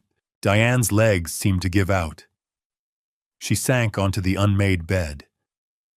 "I didn't know. Ignorance isn't a defense. You signed the documents. You executed the transfers. You're an accomplice." Bryn pulled out a folder. "Preston Vaughn has said the same things to 3 other women. Take a look." She handed over Audrey's folder. Diane opened it with shaking hands. I watched her face drain of color as she read. Portland, San Francisco, Denver. 3 women before her. Same pattern. Same lies. Same promises. "Oh, God," she whispered. The FBI is building a case against him," Bryn continued. "They need someone who was involved, someone who can testify." Diane looked up slowly. "You want me to testify against Preston?" "Yeah, we want you to wear a wire," Bryn said. "Get him to admit the fraud on tape, then testify when the case goes to trial. He'll destroy me." I spoke for the first time since entering. "He already destroyed you." My voice was calm, factual. "Not cruel, but not kind either. You lost your husband. You're about to lose your home. Your reputation is gone. Preston doesn't care about you. He hasn't called back because you're no longer useful to him." Diane flinched like I'd slapped her. "Here are your options," Bryn said. "Cooperate and we can keep this quiet. Immunity deal, sealed records, no publicity. You lose Caleb and the house, but you don't lose Evan. You don't go to prison. You get a chance to rebuild some kind of life." She paused, letting that sink in. Or don't cooperate. We prosecute you alongside Preston. You lose everything, including any chance at a relationship with your son." At Evan's name, Diane's head snapped up. "Did you tell him—" "No," I said. Because despite everything, I don't want to destroy my son's life. But if you don't cooperate, if you force us to go to trial, everything becomes public. Evan will know exactly what kind of person his mother is. That's blackmail. That's reality. Bryn cut in. Silence filled the hotel room. Diane looked between us, desperate for a way out that didn't exist. If I do this, she said finally, voice barely above a whisper. Will it change anything between us? No. I kept my voice level. The divorce proceeds as planned. You keep your 401k. You get immunity. That's more than you deserve. More silence. Diane was crying now, quiet tears running down her face. I'll do it, she said. I'll wear the wire. Bryn pulled out paperwork. FBI agent Owen Ramsey will contact you within 24 hours. He'll brief you on the operation. You'll need to contact Preston, arrange a meeting. The wire will record everything. What do I say to him? It's the truth, I said. That you're scared. That I'm threatening you. That you need his help. He's arrogant enough to believe you're still under his control. Diane nodded, hands shaking as she took the immunity agreement from Bryn. I'm sorry, Caleb. Her voice broke. For everything. I never meant for. I stood, headed for the door. Didn't look back. Sorry doesn't fix this, I said. But cooperation might save you. Outside in the hotel corridor, Vincent put a hand on my shoulder. That was brutal. That was necessary, I corrected. He studied me for a moment, nodded slowly. We walked to the elevator in silence. As the doors closed, I felt something settle in my chest. Not satisfaction, not victory, just completion. The legal machinery was in motion now. Diane would cooperate or she'd face consequences alone. Either way, Preston Vaughn's time was running out, and he had no idea the trap was closing around him. Thursday morning, we met at the FBI field office in downtown Seattle. The building was exactly what you'd expect. Sterile, imposing, the kind of place designed to make you feel small and exposed. Security checkpoints, badge scanners, agents moving through hallways with the quiet efficiency of people who'd seen everything. Agent Owen Ramsey looked like he'd seen most of it. Mid-40s, maybe pushing 50. Gray suit, white shirt, dark tie. Eyes that had witnessed too much white-collar crime and stopped being surprised by human greed years ago. We gathered in an interrogation room, me, Diane, and Bryn. Vincent was next door in the observation room, watching through the one-way glass. Diane had barely spoken since agreeing to cooperate yesterday. She sat rigid in the metal chair, hands folded in her lap, looking like someone waiting for execution. Agent Ramsey entered carrying a thick file folder, set it on the table, looked at Diane with those tired eyes. Mrs. Thornton, thank you for agreeing to cooperate. She nodded mutely. Let's clarify the terms, Ramsey said, pulling out papers. You cooperate fully. You wear a wire. You get Dr. Vaughn to admit the fraud on tape. In return, you receive immunity from federal wire fraud prosecution. The charges against you will be dropped. And it'll be sealed. Diane's voice was barely audible. My son won't know. That's between you and your ex-husband. The FBI doesn't disclose case details unless necessary for prosecution. Since you're cooperating, you won't be named as a co-conspirator in public records. You'll be listed as a witness, not a defendant. She looked at me. You'll keep it from Evan. For now, I said. The kid doesn't need details. He knows we're divorcing because of your affair.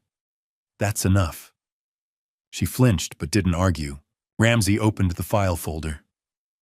Let's talk about Dr. Preston Vaughn's other victims. He spread photos across the table. 5 women, 5 different cities. Hannah Shepard, San Diego 8 years ago. Recently came forward. Dr. Audrey Kingsley, Oregon 7 years ago. Unnamed victim, San Francisco, 6 years ago. Amanda Sutton, Portland, 4 years ago. Valerie Porter, Denver, 3 years ago. And you, Seattle this year. Diane stared at the photos, face draining of color. Over $2 million stolen across 10 years. 4 different hospitals. Identical pattern every time. Ramsey pulled out another document. He even used the same words. He showed Diane a comparison sheet. Messages Preston had sent to each victim. Preston to Audrey. You're the only one who understands me. Preston to Amanda. You're the only one who understands me. Preston to Diane. You're the only one who understands me. Word for word identical. A copy-paste con job. He said I was special, Diane whispered. That he'd never felt this way with anyone. He told all of them the same thing, Ramsey said. Not unkind, but factual. In some cases, word for word. You weren't special, Mrs. Thornton. You were a target who fit his profile. She looked like she might be sick. Here's how this works, Ramsey continued. This afternoon, you'll call Dr. Vaughn. Tell him you're scared, that your husband is threatening you with fraud charges, that you need his help. He'll come to your hotel. Men like him can't resist the opportunity to reassert control. What if he suspects? He won't. You're desperate and frightened. That's exactly what he expects. That's what makes you controllable in his mind. Ramsey leaned forward. Men like Preston Vaughn rely on power dynamics. He thinks you're weak. That's his weakness, underestimating people. He pulled a small device from his briefcase. This is a wire. We'll attach it between your ribs under your shirt. Invisible. You'll meet Preston in your hotel room. FBI agents will be in the adjacent room monitoring everything. Your job is simple. Get him talking about the LLC, the money, his pattern. He'll incriminate himself if he thinks you're still on his side. Diane's hands were shaking. What do I say? The truth. That you're terrified. That you don't know what to do. Ask him for advice. He'll give it, and in doing so, he'll admit to everything. Ramsey slid a phone across the table. Clean phone, untraceable. Call him now. Arrange the meeting. Diane picked it up with trembling fingers. Looked at me one more time. I nodded. She dialed, hit speaker. 4 rings, then Preston's voice irritated. I told you not to call me. Preston, please. Diane's voice broke perfectly. Genuine fear mixed with performance. I need help. Caleb's threatening me with fraud charges. The FBI. I don't know what to do anymore. I'm so scared. Silence. I could almost hear him calculating on the other end. And where are you? Hotel near the hospital. Preston, I don't know how to send me the address. I'll come by this afternoon. A pause.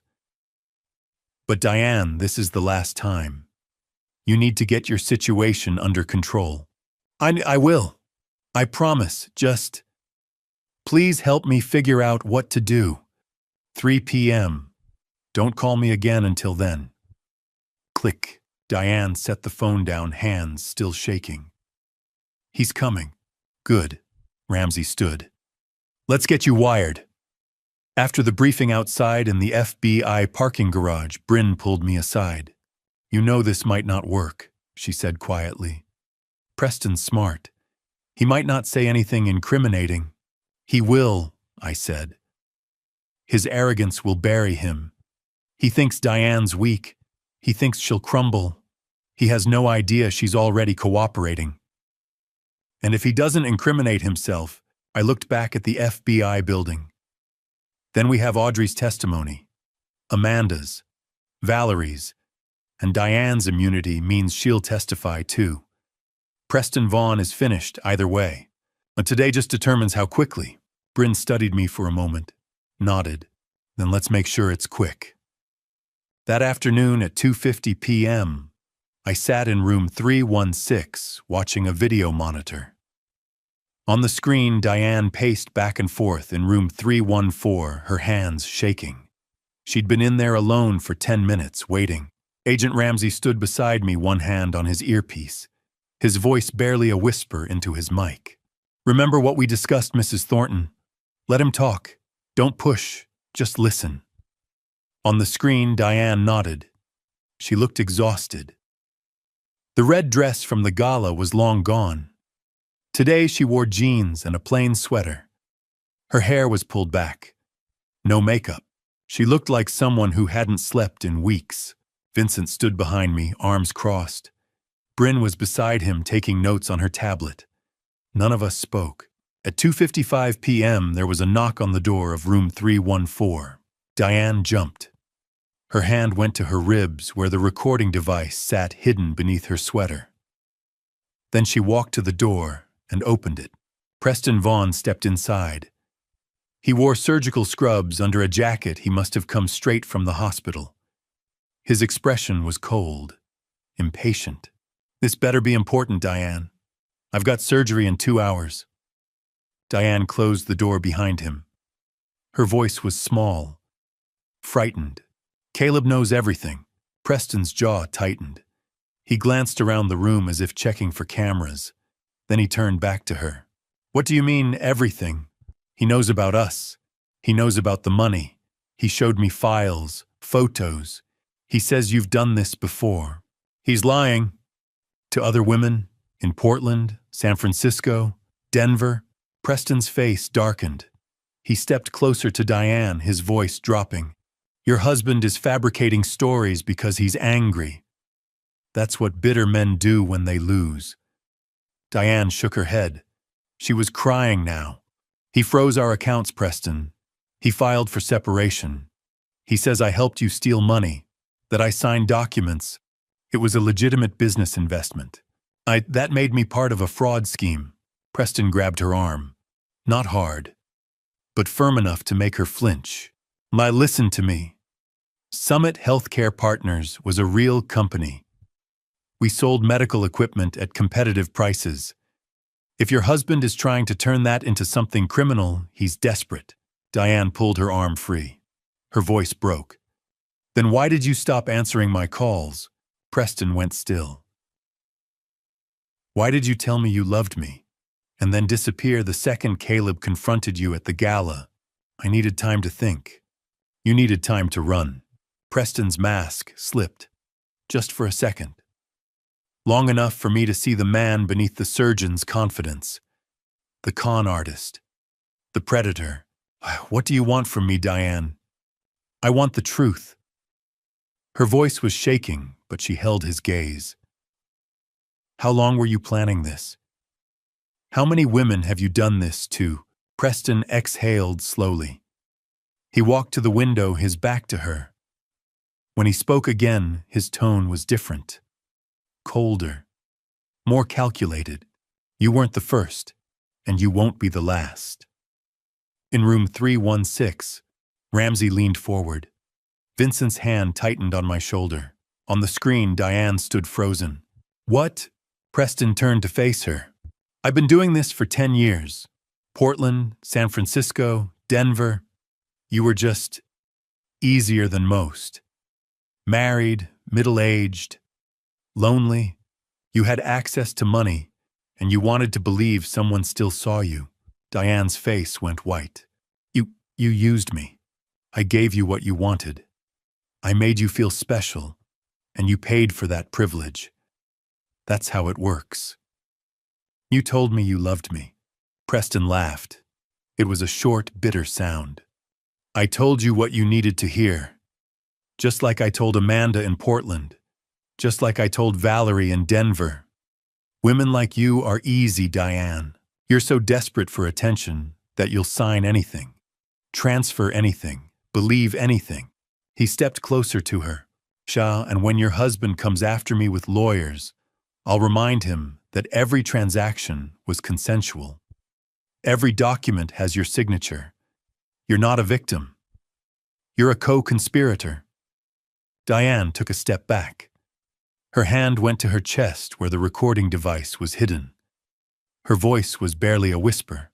"You're a monster." Preston shrugged. "AITA, I'm a businessman. And if you're smart, you'll keep your mouth shut about this. Because if you talk to the FBI, you go down with me." He turned and walked to the door. He opened it, paused, and looked back at her one last time. "Consider this a lesson." Then he was gone. In room 314, Diane collapsed onto the bed. Her shoulders shook as she cried. In room 316, Agent Ramsey took off his headphones. He looked at me, at Bryn, at Vincent. "We got him." He turned to one of the other agents in the room. "Prepare an arrest warrant. We'll pick him up tomorrow morning at Seattle Grace. I want it public. I want every doctor, every nurse, every patient in that hospital to see him in handcuffs." He looked back at the monitor where Diane was still crying. "Send someone in to check on her. Tell her she did well." Bryn closed her tablet. Vincent let out a long breath. I stood up.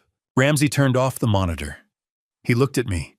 "We'll arrest him tomorrow, at the hospital, in front of his colleagues."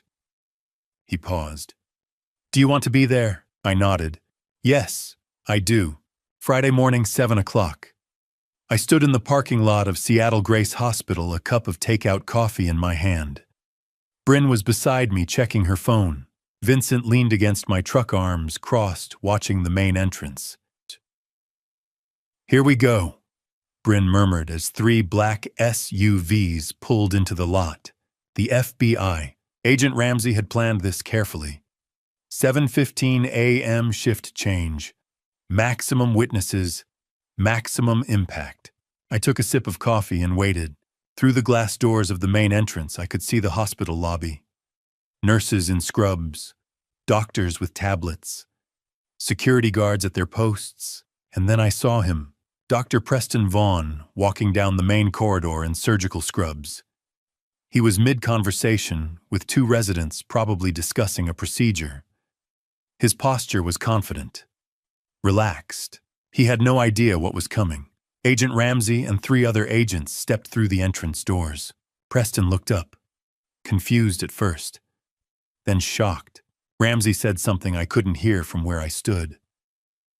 Preston's face shifted, confusion, then recognition, then rage. One of the agents pulled out a pair of handcuffs. Preston took a step back. His mouth moved, probably denying everything, demanding to speak to his lawyer. But Ramsey didn't hesitate. He nodded to one of the other agents who stepped forward and cuffed Preston's hands behind his back. The nurses stopped walking. A resident dropped his coffee cup. Everyone in the lobby turned to stare. Phones came out. People started recording. Ramsey gestured toward the main hallway, and the agents began walking Preston through the hospital. Not the back exit, not the service corridor, the main hallway, past the nurses' stations, past the surgical suites, past the administrative offices, a perp walk. Preston, still in his surgical scrubs, still wearing his hospital ID badge, handcuffed and escorted by federal agents, through the hospital where he'd worked for 2 years. I watched through the glass as they walked him past his colleagues, past the people who'd trusted him, past the administrators who'd hired him. His face was red, his jaw clenched, but he kept his eyes down. The agents reached the main entrance and pushed open the doors. Preston stepped outside into the morning sunlight. And then he saw me. I was standing beside my truck 50 feet away, coffee cup raised in a mock salute. Even from that distance, I saw the moment he recognized me. Saw the hatred flare in his eyes. I didn't smile, didn't say anything, just held his gaze. Bryn glanced at me. "You're vindictive. I'm thorough." The agents led Preston toward one of the SUVs.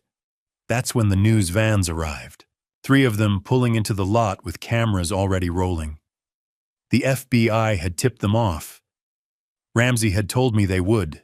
Reporters jumped out, microphones in hand. "Dr. Vaughn, are the charges true? How many victims were there?" Did Seattle Grace know about the fraud? Preston said nothing. just ducked his head as the agents opened the back door of the SUV and guided him inside. The door slammed. The SUV pulled away. By noon, every doctor, nurse, and administrator in Seattle's medical community would know. By evening, it would be on the regional news. My phone buzzed. A text from Audrey Kingsley. I just saw the news. Thank you. After 4 years, there's finally justice. I typed back, he won't be able to hurt anyone else. That's what matters. Another message came through.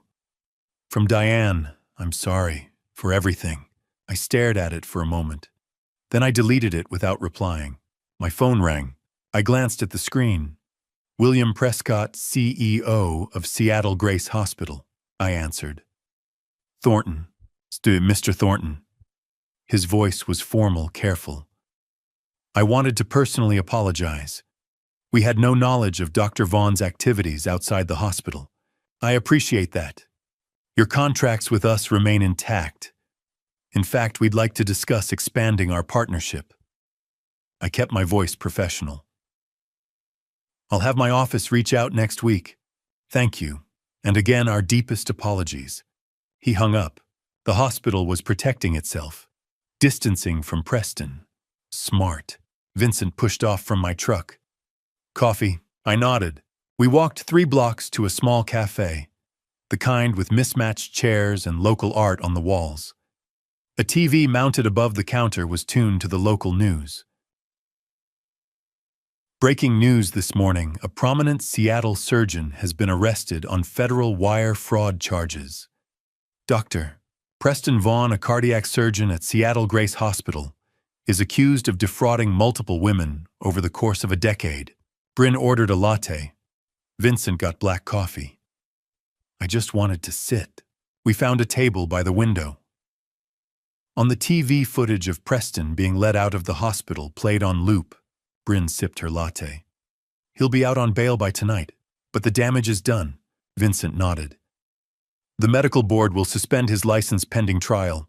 I leaned back in my chair. Ramsey said the trial will be in 3 to 4 months. Audrey, Amanda, Valerie, Diane, they'll all testify. He's looking at 15 to 20 years, Bryn said. On the TV, a reporter stood outside Seattle Grace recounting Preston's history. The victims, the pattern, the fake LLCs. Vincent looked at me. How do you feel? I thought about it. 25 years of marriage gone. A brother I'd never known existed. A son who wasn't mine biologically, but was mine in every way that mattered. A wife who'd lied about everything. A surgeon who'd conned us both, now facing federal prison. I feel like I can finally breathe, I said. And I meant it. Preston was under arrest. Diane was cooperating. The divorce would be finalized soon. The house, the business, the money, all of it would stay with me. In a few weeks, Evan would come home for Thanksgiving. And I'd have to decide when to tell him the truth. Not if, when. But today justice had been served. Vincent raised his coffee cup. To consequences, Bryn and I clinked our cups against his. On the TV above the counter, the news anchor moved on to the next story. But the image of Preston in handcuffs being led through the hospital, in his surgical scrubs, stayed in my mind. That was the image that would define him now. Not the brilliant surgeon.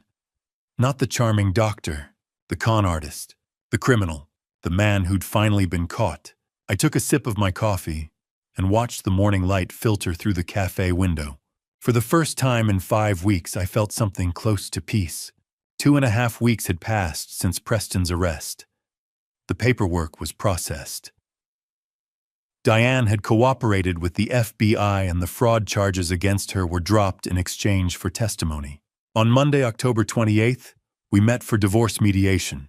Bryn walked beside me into the office, neutral walls, bland art, a conference table built for endings. Diane was already seated with her court-appointed attorney, Heather Moss. I barely recognized her. No designer clothes, minimal makeup, hair pulled back. The confident woman from the gala was gone. In her place sat someone exhausted, defeated. She glanced at me briefly, then looked away. Dr. Julia Kenwood, the mediator, sat at the head of the table, efficient, detached. We're here to finalize the dissolution of the marriage between Caleb and Diane Thornton. Married 25 years, one adult child. Mr. Thornton is represented by Bryn Whitmore. Mrs. Thornton by Heather Moss. She opened her folder. Ms. Whitmore, present the proposed terms. Bryn slid our documents forward. The marital home, valued at $800,000, transfers entirely to Mr. Thornton. The mortgage included an infidelity clause drafted by Mr. Thornton's father. In the event of adultery, full ownership remains with the wronged party. Heather blinked. She hadn't known. Retirement accounts total $1.4 million. $1.2 million remains with Mr. Thornton. Mrs. Thornton retains her 401k valued at $200,000. The construction business, valued at $500,000, remains solely with Mr. Thornton. No alimony requested or offered based on adultery and financial fraud. Heather leaned forward. This settlement is extremely one-sided. Mrs. Thornton contributed to this marriage for 25 years. Bryn's tone sharpened. Mrs. Thornton committed adultery and stole $180,000 from joint accounts. She also concealed the true paternity of their son. She avoided criminal prosecution only because of federal cooperation. Diane flinched. Dr. Kenwood turned to her. "Do you contest the proposed settlement?" Diane finally looked at me. Her eyes were hollow. "No, I don't contest it." Her voice was barely audible. "Caleb is right. About everything. I destroyed our marriage. I lied. I stole. I threw away 25 years because—" She let out a brittle laugh. "Because of a con artist who never cared about me." Heather touched her arm. "Diane, it's true. I was selfish. I wanted to feel desired, important. And I destroyed what actually mattered." She faced me. "I'm sorry, Caleb. I know that fixes nothing. But I am sorry." "Acknowledged," I said. Bryn cleared her throat. "One additional matter. The paternity clause." Heather frowned. "Paternity clause. Evan is not Mr. Thornton's biological son. Mrs. Thornton knew from the beginning and chose not to disclose it. Mr. Thornton discovered this during divorce proceedings." Diane began crying quietly. Heather looked between us. "Does Evan know?" "Not yet," I said. "And he won't hear it from her." I placed another document on the table. A non-disclosure clause. Diane is prohibited from telling Evan or anyone else about his true paternity. Violation triggers financial penalties and potential loss of visitation. Heather shifted uneasily. "You intend to enforce silence about paternity." "I'm protecting my son. He's 20. Senior year of college. His identity doesn't need to collapse right now. He'll learn the truth eventually, on my timeline." Diane's voice trembled. "When?" "After graduation, when he's ready." "Will I be there?" "I haven't decided." She nodded. "I agree. He shouldn't hear it from me." Dr. Kenwood made notes. All terms agreed. Bryn and Heather confirmed. "Then sign." It took 15 minutes. Diane's signature shook. Mine did not.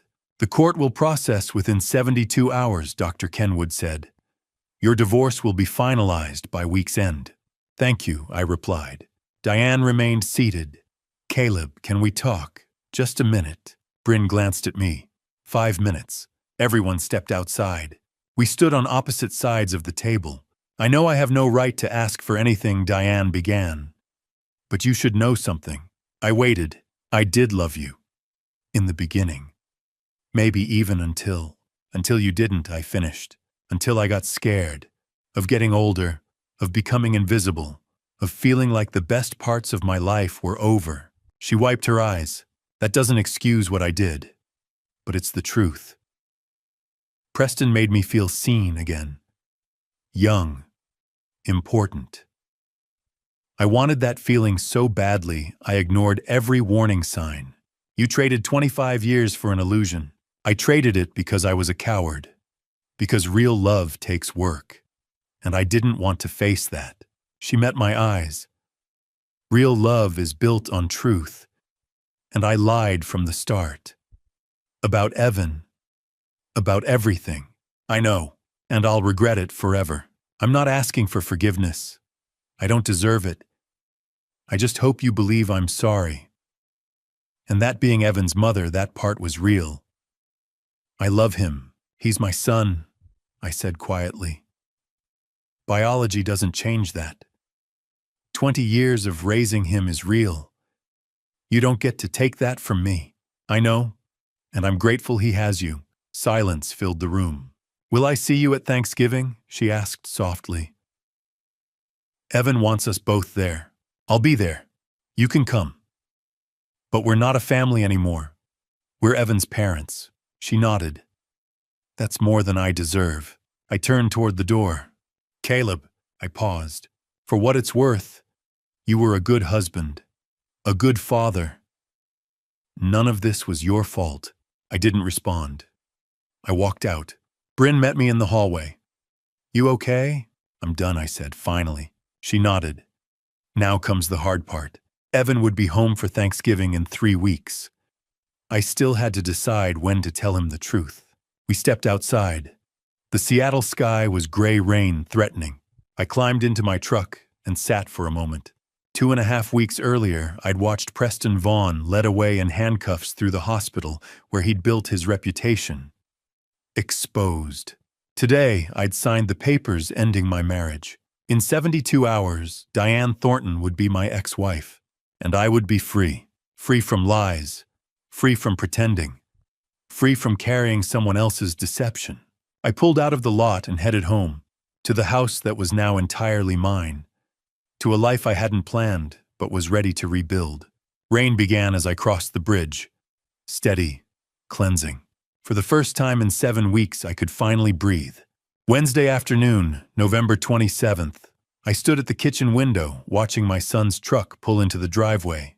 Evan stepped out my son, whatever the DNA test said, shouldered his duffel bag, and walked toward the front door. He looked good, healthy, happy, completely unaware that his world was about to shift. Not yet, I reminded myself.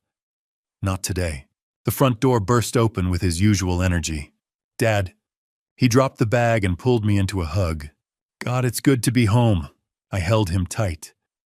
It's good to have you home. I meant it. Evan pulled back, looking around.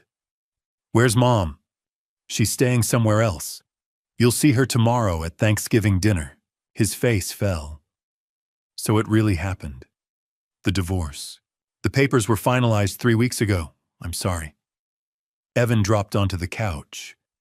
Damn. I knew it was coming, but it's still weird to hear it out loud. I sat across from him. I know this isn't easy. Was it because of Mom's affair, that guy at the hospital? Partly.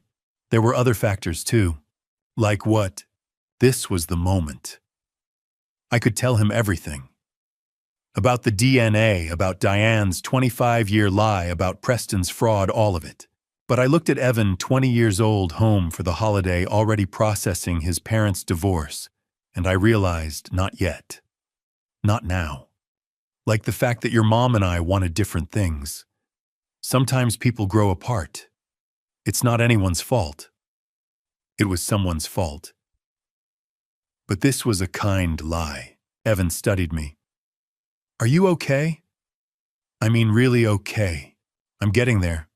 The last few months have been rough, but I'm managing. If you need to talk, I know, thank you. I leaned forward. But right now, I need you to focus on school. Finish strong. Graduate. Don't let our problems become your problems. You're still my dad. Your problems are my problems. I appreciate that. But Evan, I chose my words carefully. I'm your father and I love you. Nothing will ever change that. Remember that. No matter what happens. No matter what you might hear later. Evan looked confused by the intensity. I know, Dad. Why are you talking like something else is about to happen? Because life is complicated, and sometimes the truth is messy. But through all of it, one thing stays constant: you're my son, and I love you. Yeah, okay. He accepted it even if he didn't fully understand. Oh, there's someone else you should meet. Who? Your Uncle Vincent. Evan blinked. What uncle? I explained. Vincent was my half-brother from our father's affair before I was born. We'd found each other during the divorce. It was a long story. I'd explain it all later. Evan shook his head. This family gets weirder by the day. You have no idea. Thursday, Thanksgiving Day. An unusual gathering at my house. Present Caleb, Evan, Diane, silent, barely eating, Vincent, Bryn, and Audrey Kingsley. Evan looked around the table. This is the weirdest Thanksgiving I've ever been to. Bryn poured wine. Weird doesn't mean bad. Vincent asked Evan about his engineering major. They bonded over problem-solving mechanical systems. Dad didn't tell me much about you, Evan said. Where did you come from? Vincent smiled. Long story. Short version, I'm your dad's half-brother from our father's affair before Caleb was born. We didn't know each other existed until recently. Family's complicated. No kidding, Evan noticed Audrey. How do you know my dad? Audrey answered carefully. Through some shared circumstances. Your father helped me resolve some legal issues with my ex-husband. He was incredibly kind, a sanitized version. Evan didn't need to know the Preston connection. Your father is a good man, one of the best I've ever met. Evan smiled. He's pretty great. I raised my glass. To new beginnings. To truth, even when it's painful. To family in all its forms. To the fact that we're all still standing. To standing, Bryn echoed. To family, Vincent added. Even Diane quietly raised her glass. For the first time in months, I felt something like peace. Later that evening, Evan and I stood on the back porch. Seattle rain was falling. So, you want to tell me what's really going on? There's something you're not telling me. About Mom, about the divorce, about why you keep saying, I'll always be your father, like it's being questioned. I faced the moment of truth again. I could tell him now.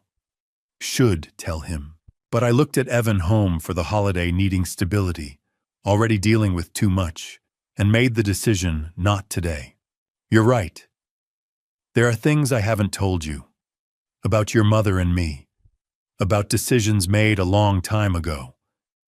But those things don't change who you are. They don't change what I am to you. When the time is right, when you're ready, I'll tell you everything. I promise. When will that be? After you graduate? After you finish school? After you've had a chance to live your life without this hanging over your head? Is it that bad? It's that complicated. But I need you to trust me. Trust that I'm protecting you, not hiding from you. I do trust you. Why, good. Then trust me on this. Finish school, graduate, build your life, and then we'll talk. About everything. Evan nodded slowly. Okay, but Dad, yeah, you could, whatever it is, whatever you're not telling me, it's not going to change anything. You're my dad. That's non-negotiable. I pulled him into a hug. I love you, son. I love you too. Later that night, after Evan had gone to bed, I stood on the back porch, watching the rain fall over Seattle. Vincent joined me with 2 beers. You decided not to tell him, he said. It wasn't a question. Not yet. He's got enough to process. Parents divorced, new uncle life-changing. He doesn't need the paternity truth on top of that. When are you going to tell him? After he graduates, in the next 6 months. When he's ready. Vincent nodded. Wise or cowardly? Sometimes they're the same thing. I laughed despite myself. Thanks for the support. That's what brothers are for, Vincent said. And somehow standing there with the brother I'd never known I had, protecting the son who wasn't mine biologically, but was mine in every way that mattered. I felt more like a father than I ever had before. The rain fell steady. The house behind us was warm. My son was home safe, loved. The truth would come. Eventually. But tonight, this moment, this fragile, imperfect, reconstructed family was enough. Vincent raised his beer. To complicated truths, I clinked my bottle against his. To protecting what matters. We drank in silence, two brothers watching the rain, each of us carrying secrets, both of us learning what it meant to be family. Inside, Evan slept in his childhood bedroom, unaware that in 6 months, everything he knew about himself would change. But for tonight, he was just a college kid home for Thanksgiving, and I was just his father, and that was the only truth that mattered. 3 months after Thanksgiving, on a gray afternoon in late February, I stood with Vincent at our father's grave, setting down flowers we'd chosen together. "You think he knew," Vincent asked, "that we'd end up here like this, Dad?" I shook my head. He was too busy running from his mistakes to imagine us making peace with them. Vincent rested his hand on the headstone. "Thanks for being a terrible father. It brought us together." I laughed softly. "That's one way to look at it. The only way. If he'd been honest, we probably never would have met." "So, thanks, I guess." We stood in silence, then walked away side by side. 5 months had passed since the parking garage video changed everything. The divorce was finalized in November. The house was mine. The business was mine. My life felt like mine again. Vincent had become a steady presence: weekly dinners, Seahawks games, occasional help reviewing subcontractors. The brother I never knew existed turned out to be exactly what I needed. Bryn and I had grown closer too. She handled the divorce flawlessly, no appeals, no resistance. A complete legal victory. But beyond that, we'd strengthened as siblings through everything we endured. And then there was Audrey. We'd been seeing each other for 3 months. Coffee turned into dinner. Dinner turned into weekend hikes in the Cascades. Two people who understood betrayal, learning to trust again. We weren't rushing, just building something honest, one careful step at a time. My business was thriving. Word spread about how I handled Preston with restraint, integrity, and professionalism. Clients respected that. New contracts kept coming. Diane was living in Redmond now, in a modest one-bedroom apartment. She worked as a medical billing clerk, earning a fraction of her former salary. Her career as a hospital administrator was over. She saw Evan occasionally. Their relationship was strained, but not beyond repair. She was in therapy twice a week, trying to rebuild from the wreckage she'd caused. I didn't hate her anymore. I just felt nothing. She made her choices. Now she lived with them. Preston's trial began in early February. I attended every day, sitting in the gallery with Audrey, Amanda Sutton, Valerie Porter, and Hannah Shepard, the women he'd deceived. On day 3, Diane testified under immunity. She described how Preston seduced her, persuaded her to invest in Summit Healthcare Partners, and promised a future he never intended to give. The defense tried to portray her as complicit, but she held firm. On day 5, Audrey took the stand. Calm, powerful, devastating. She detailed how Preston stole $400,000 from her inheritance, derailed her career, destroyed her marriage, and silenced her with NDAs. "Did you believe Dr. Vaughn loved you?" the prosecutor asked. For a long time, Audrey replied, meeting his eyes. But none of it was real. Preston Vaughn is a predator. He uses people until they're empty, then discards them. The jury watched his face. They saw what I'd seen all along: the con artist behind the surgeon's mask. Amanda testified. Valerie testified. Hannah testified. An FBI forensic accountant presented spreadsheets proving $2 million stolen over a decade. After 2 weeks, the jury deliberated 4 hours. Guilty on all counts. At sentencing, the judge showed no sympathy. "You abused your position, your education, and your charm," she said. "You targeted vulnerable women and defrauded them systematically. The harm you caused is profound. 18 years in federal prison. Medical license permanently revoked. Assets forfeited. Audrey squeezed my hand as the sentence was read. Vincent nodded beside me. Justice had finally arrived. Evan was finishing his senior year at the University of Washington. He'd graduate in June with an engineering degree and a job waiting in Portland. He called every week. Still called me Dad. Our bond was stronger than ever. He still didn't know about the DNA test. I would tell him after graduation. Let him complete college without his identity unraveling. That was my final protection. For now, he was simply my son. And I was simply his father. One evening, I stood on my back porch with a beer watching the Seattle skyline glow. 56 years old, starting over, but not from nothing. I had Evan. I had Vincent. I had Audrey. I had Bryn. I had a business built with my own hands and a reputation earned honestly. My phone buzzed. A text from Evan. Hey, Dad. Just wanted to say thanks. For everything. For being honest. For being you. Love you. I smiled and replied, love you too, son. Always will. Later that night, Vincent asked, you forgive him? Our father. Yeah, I said. Not because he deserves it. Because I'm tired of carrying his mistakes. Me too, he answered. Resentment is heavy. We were done with it. Then Bryn called. Preston was officially transferred to federal prison today, she said. It's over. It's over, I repeated. And it was. I looked around my kitchen at the photos on the refrigerator. Evan's graduation announcement. Vincent and me at a Seahawks game. A Thanksgiving photo, awkward but real. People say blood is thicker than water. I've learned something different. Blood doesn't make a family. Choice does. Presence does. Love does. I chose Evan every day for 20 years. That makes me his father.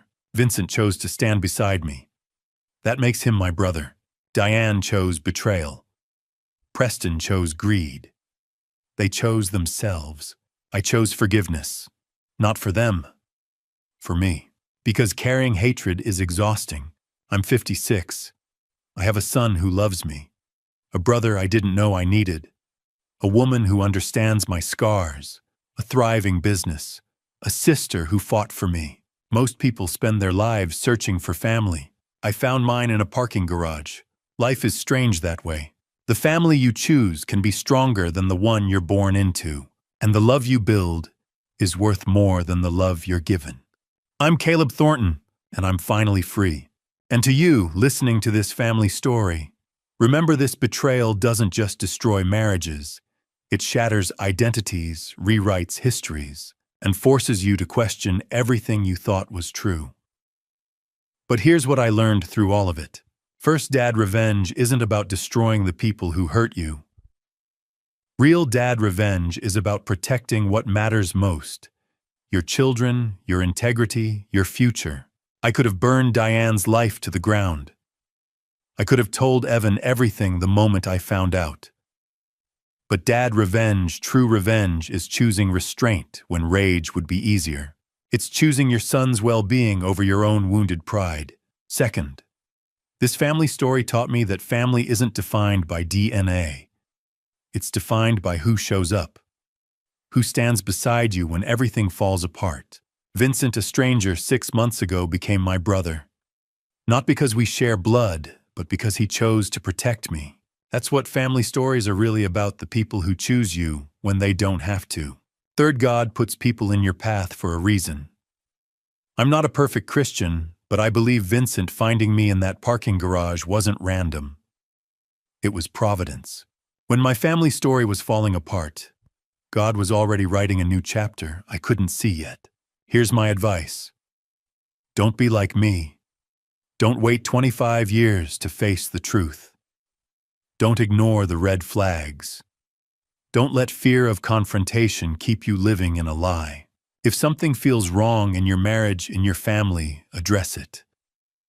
Have the hard conversations early before they become catastrophic.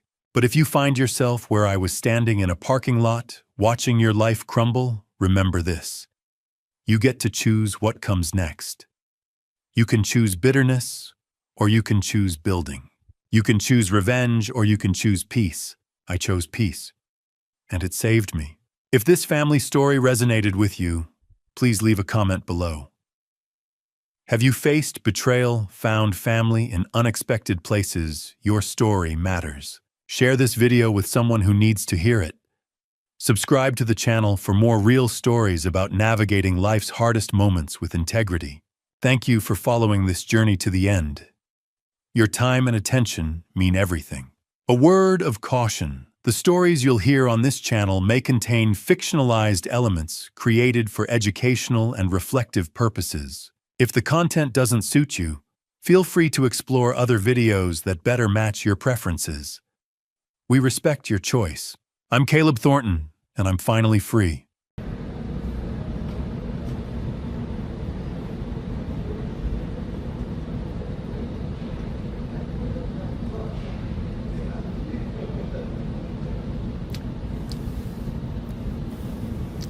아이 배불러.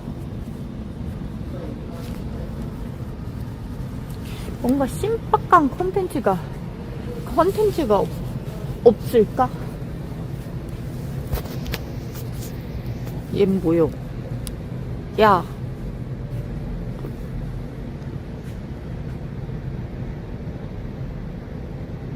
피노키오? 와, 발 존나 크네 이 새끼. 다리는 개 얇고.